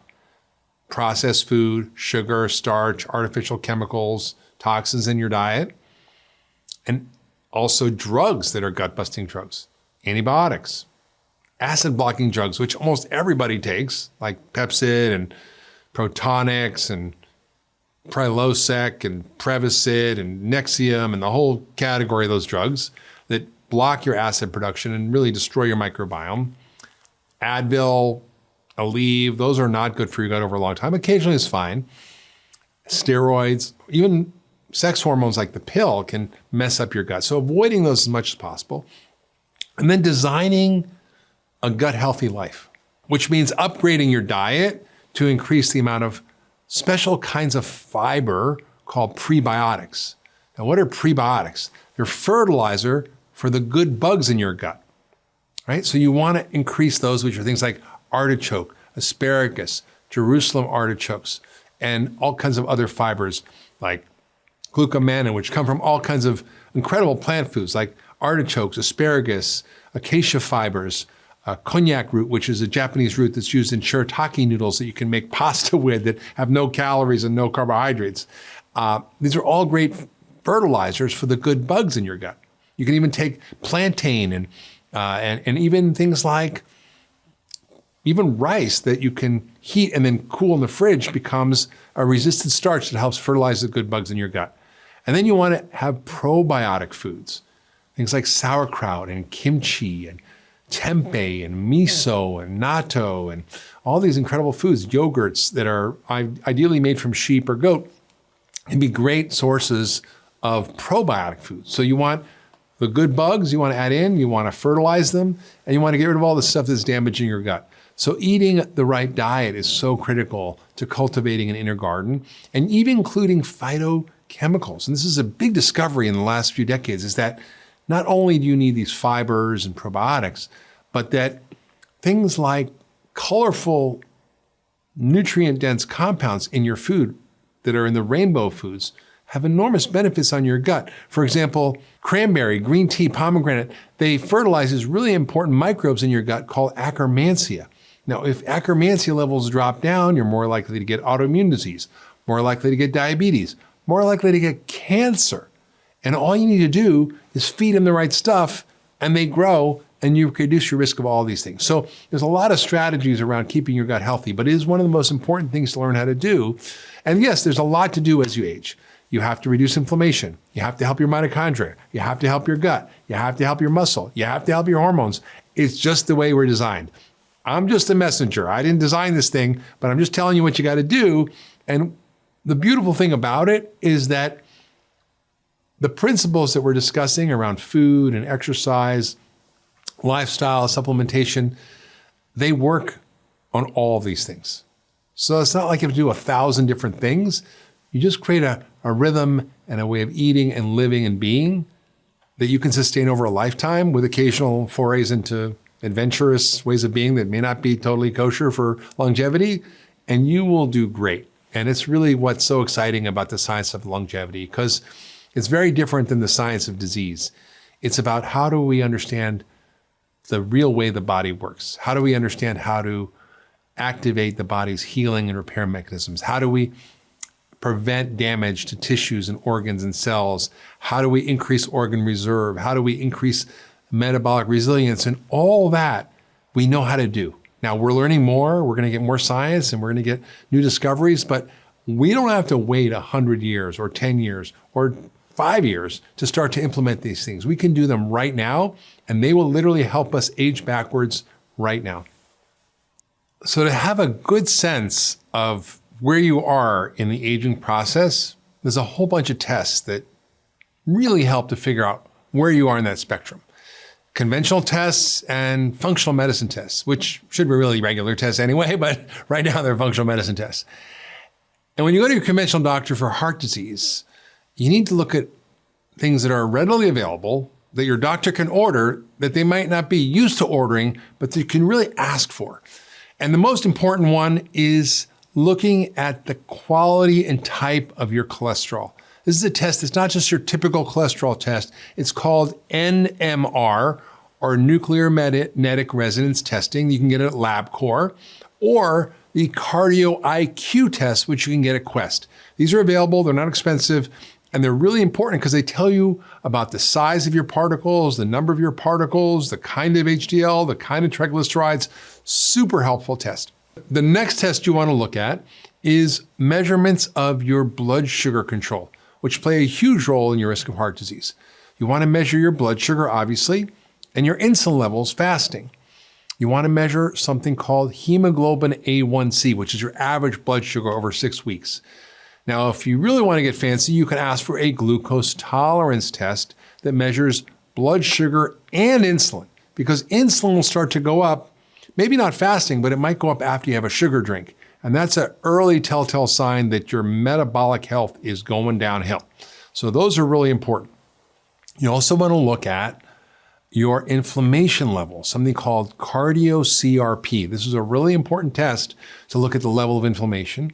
You want to look at a few other clues that we use, things like LPA, or LP(a) we call it, which is a genetic marker, but it's determined by your genes, but also it's influenced by your habits. So you can modify that as well. You want to look at your body's clotting and blood thickness, which you can look at through fibrinogen. You also want to look at your indirect measures of how your metabolic health is, like your liver function tests, which tell you, for example, if you have a fatty liver, which affects 90 million Americans and is caused mostly by sugar and starch. So it's another clue. These are really important basic tests. And there's another one that I like, which is called homocysteine. And this is a measure of your B12 and folate and B6 status that also plays a role in your risk of heart disease. And then there's other tests that are a little more fancy that some doctors can do called F2 isoprostanes, or oxidized LDL, or ox-LDL. These are available in conventional labs, and they look at the oxidative stress level or free radicals. So can you tell if your cholesterol is going rancid? These are basic blood tests. And then there's some other tests that are really important that are imaging tests. I encourage people to do an ultrasound of their carotid glands, which is these blood vessels in your neck. And if you do an ultrasound, you can see if they've got plaque developing, or they've developed clogged arteries. You can see that. There's also an important test called a calcium score. It's a very high-speed CAT scan, not a lot of radiation, that you don't do all the time, but you do once as a screening test, and then you can do it maybe every 5 or 10 years. And it measures the calcium around your heart. Now, calcium is the body's Band-Aid. It goes where there's inflammation, and you can see if there's a calcium buildup, and that gives you a pretty good prediction of your risk of heart disease. There is another factor that's super important, super high tech. It's called the tape measure. And all you have to do is measure around your belly button and measure around the widest part of your hips, and you divide the waist number by the hip number.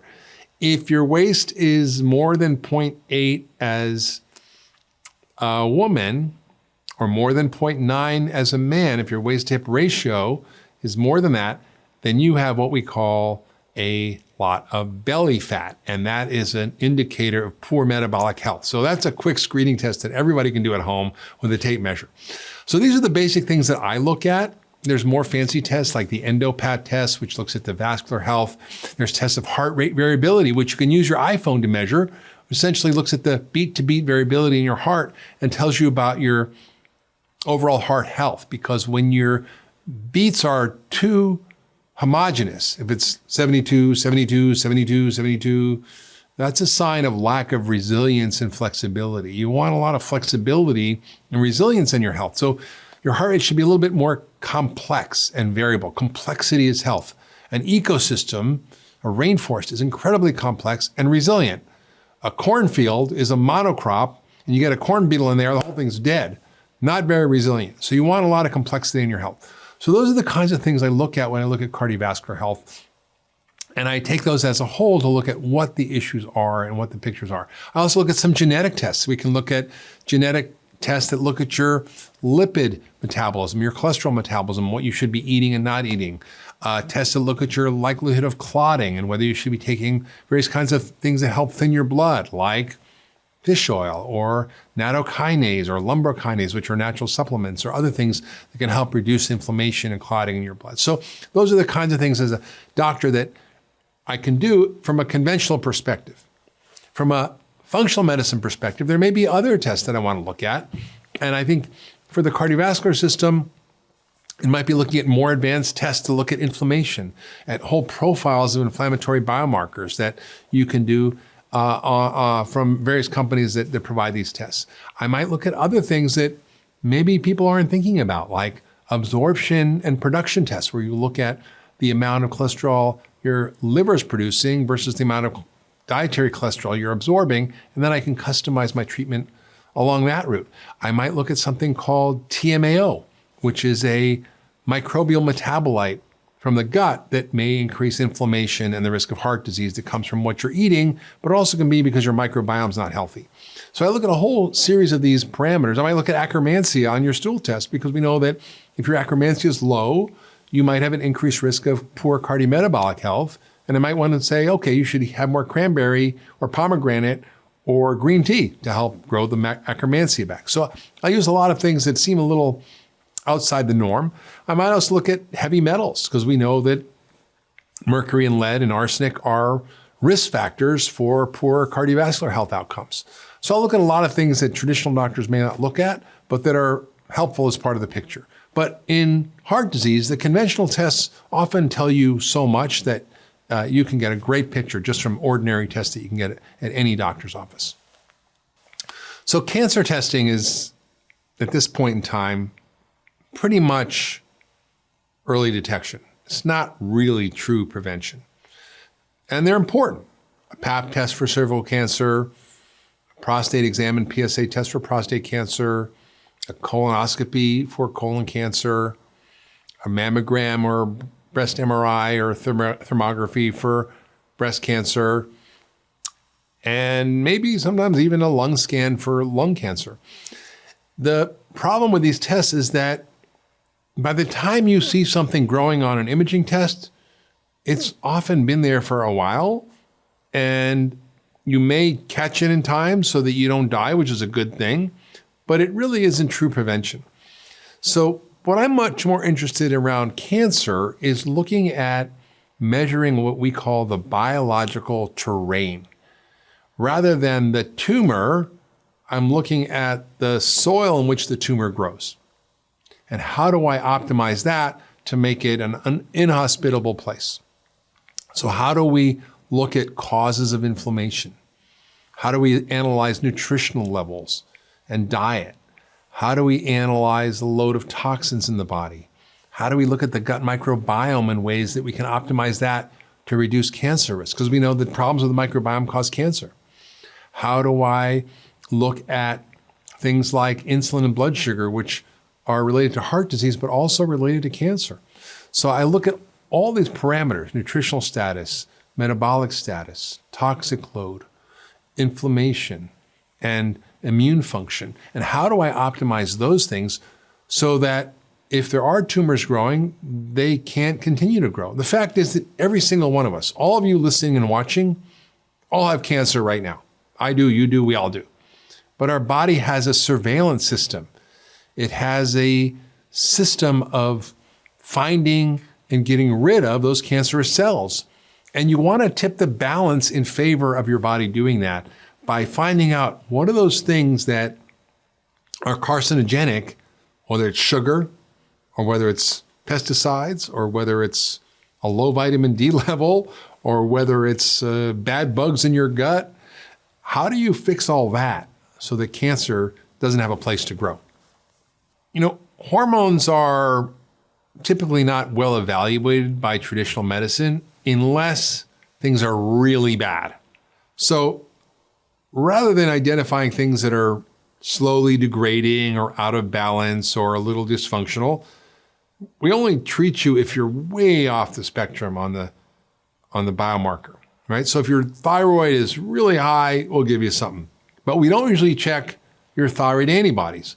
We don't check something called free T3, which can go down as we age because of stress and other factors. So we do a more comprehensive view of traditional tests, looking at T3, T4, TSH, and thyroid antibodies when we're looking at thyroid. For sex hormones, we look at a lot of different things that may not be looked at. For women, we look at estrogen, progesterone, FSH, LH. So those are the pituitary hormones that control your hormones. We look at testosterone in women too and see what their testosterone levels are. We look at DHEA, which is an adrenal hormone. We might look at pregnenolone. Same thing for men. We look at their estrogen levels. Men have estrogen too. In fact, a lot of men have very high estrogen levels if they're eating a lot of starch and sugar. We look at their free testosterone, their total testosterone. We look at other factors that may be important, like their sex hormone binding globulin. These are all tests that are available through a conventional lab that give you a really good picture of whether their hormones are off or not. We might look at pregnenolone and DHEA in men as well. So we get a really comprehensive picture. Stress hormones are a little more challenging to look at. You can look at DHEA, but we do saliva testing for cortisol, which is actually available conventionally, but many people don't order it. And that looks at your stress hormone level over the course of a day that can help.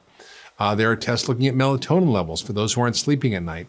There are tests that look at growth hormone related hormones like IGF-1. So there's a lot of things we can look at that tell you what the balance of hormones are on your sex hormones, on thyroid hormones, on your adrenal hormones that are all playing a role. And of course, insulin, we've talked a lot about on how to measure that through looking at fasting insulin and even maybe doing a challenge test to look at what happens after you have a sugar load on your insulin. And that'll often go up early. So we can get a really good idea of where your hormones are in or out of balance.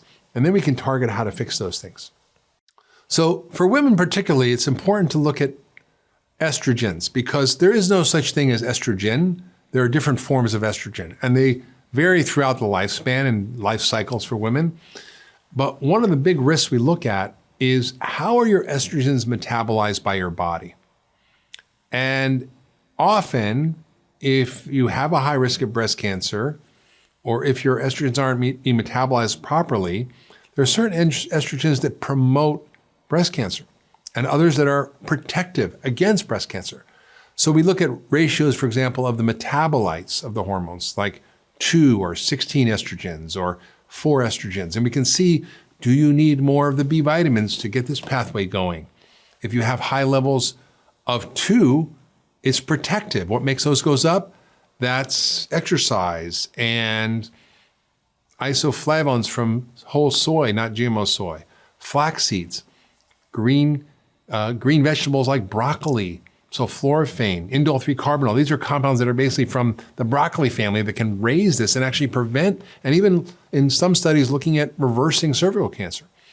And then there's the 16 estrogen, which is often increased because of insulin resistance or lack of exercise or toxins. So we can modify these levels and measure them in the urine in a way that actually help improve the quality of hormones, improve the quality of hormone metabolism, and reduce your risk of cancer and fibroids and bad PMS symptoms and all sorts of things that help to actually give you more health and hormone balance. And it's done through a very sophisticated urine test that looks at all these different metabolites. And it's a really important test we use in functional medicine to help optimize women's hormonal health.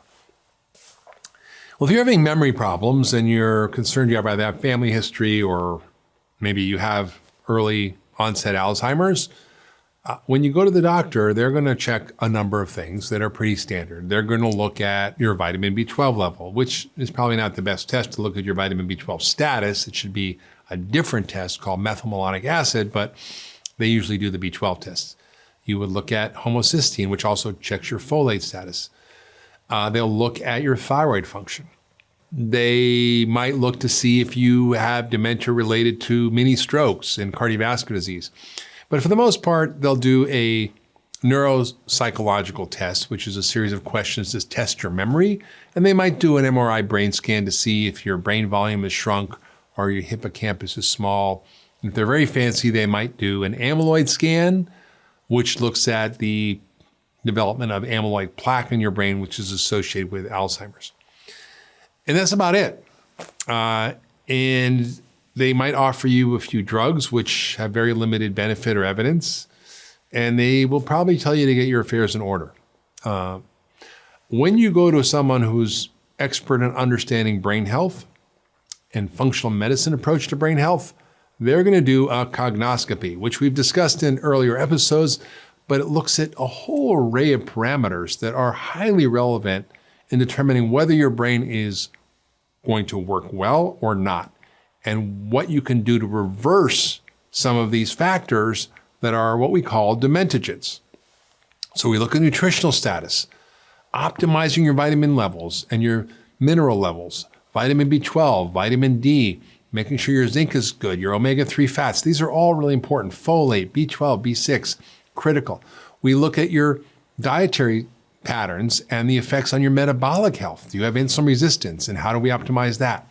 We look at toxin levels, heavy metals, using heavy metal challenge tests, looking at urine levels of mercury and lead. We will also look at your microbiome to see if there's inflammatory processes happening there. We can optimize your gut health. We'll look for hidden infections like tick infections, like Lyme or other tick-related infections, or mold exposure. And we'll look at all these parameters in a very sophisticated way to see what's happening. How are your mitochondria? Are they functioning well or not? What is the level of inflammation in your body? What is causing inflammation? And we'll look at all these molecules and all these parameters, and there may be 1,000 of different analytes compared to just a few dozen or 10 or 12 that a traditional doctor will do. And we'll be able to see through this pattern of these analytes what's out of balance, how to restore balance, and optimize your health. And that'll give us direction where to go. So we know, oh, gee, this person is really low in B12. They need B12 shots. Or this one's really low in vitamin D. Or this one has high copper, low zinc. We have to give lots more zinc. Or this person has high levels of mercury. We better get rid of that. Or this person's gut's a mess. We better fix their gut and optimize their microbiome. Or this person has Lyme disease. We better treat that and see what happens. So we basically customize and personalize a treatment based on this diagnostic roadmap. Now, it may be a little bit more expensive by the time you get to dementia to do all this stuff, but the cost of Alzheimer's is so great, the human cost, social cost, the economic cost, that doing this work up front is so worth it, because you can literally stop, slow, and even reverse cognitive decline in so many patients. And this is just not my opinion. There's more emerging data on this. Dr. Richard Isaacson from New York, I think he's at Cornell, has done rigorous study looking at how we can personalize these treatments based on their metabolic type and their vitamin D levels and their homocysteine and their insulin and various aspects that they can customize. And they didn't even do a full cognoscopy and look at all the dementogens. They just did the basics and saw really amazing changes. So if anybody's listening and they feel like they have family history of dementia, or they have family history of Alzheimer's, or they're worried about their memory or their brain function, it's important to go deep and to learn about what you can test and what you can do. And this is what we do at the Ultra Wellness Center every single day. We've been doing it for almost a decade and a half, or more than a decade and a half, and we're seeing how our science is matching our practice, rather than having all these discoveries that are happening out there and not being translated into medical practice. As we've discussed in this docuseries, one of the central features of aging is inflammation, or inflammaging. It underlies all these conditions: heart disease, cancer, diabetes, dementia, muscle loss. Everything is caused by inflammaging. And there's been an incredible breakthrough from scientists at Stanford that have discovered a pattern of inflammatory molecules, things that you would not get when you went to your doctor, by testing literally thousands and thousands and thousands of molecules that your body makes and seeing how they correlate with aging. And this company is called IuVebio, IuVebio.com. And they provide commercial tests to look at your pattern of inflammation. And it's something that you can do sequentially as you start to implement the principles in this longevity docuseries, as you begin to change your diet and change your exercise regimen and your supplements and your ability to deal with stress and all the things we discussed. You can literally track your inflammation markers, just like you track your vitamin D level, and you track your telomere levels and see if you're aging backwards or not. So I encourage people to check it out. I think it's one of the most exciting companies I've seen in a long time. I just want you to know that this is a powerful, incredible company that is doing a groundbreaking research that's finally mapping out the science of inflammaging in a way that's rigorous and reliable. So I would encourage you to check it out. That's what we do at the Ultra Wellness Center, is take these discoveries and implement them. And we do it in a way that is safe, that's effective, that actually uses the best of science. And we do an incredible job for so many people.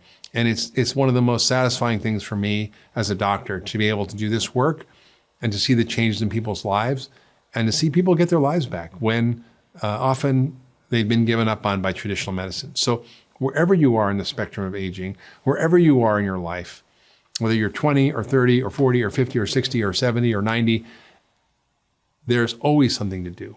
I just literally signed up a new patient who's 87 years old who wants to optimize his health. And I will work as hard to help him optimize and maximize his health and increase his health span to equal his lifespan as I would do on someone who's 20, because I believe in the power of rejuvenation, in the power of regeneration, in the power of functional medicine, and in the science of longevity to give us all healthy, long, vibrant lives and be able to get up in the morning and do whatever it is we love to do, whether it's take a walk with our spouse, play with our grandkids, hike a mountain, or just sit and read a book and have the quality of life that we all deserve.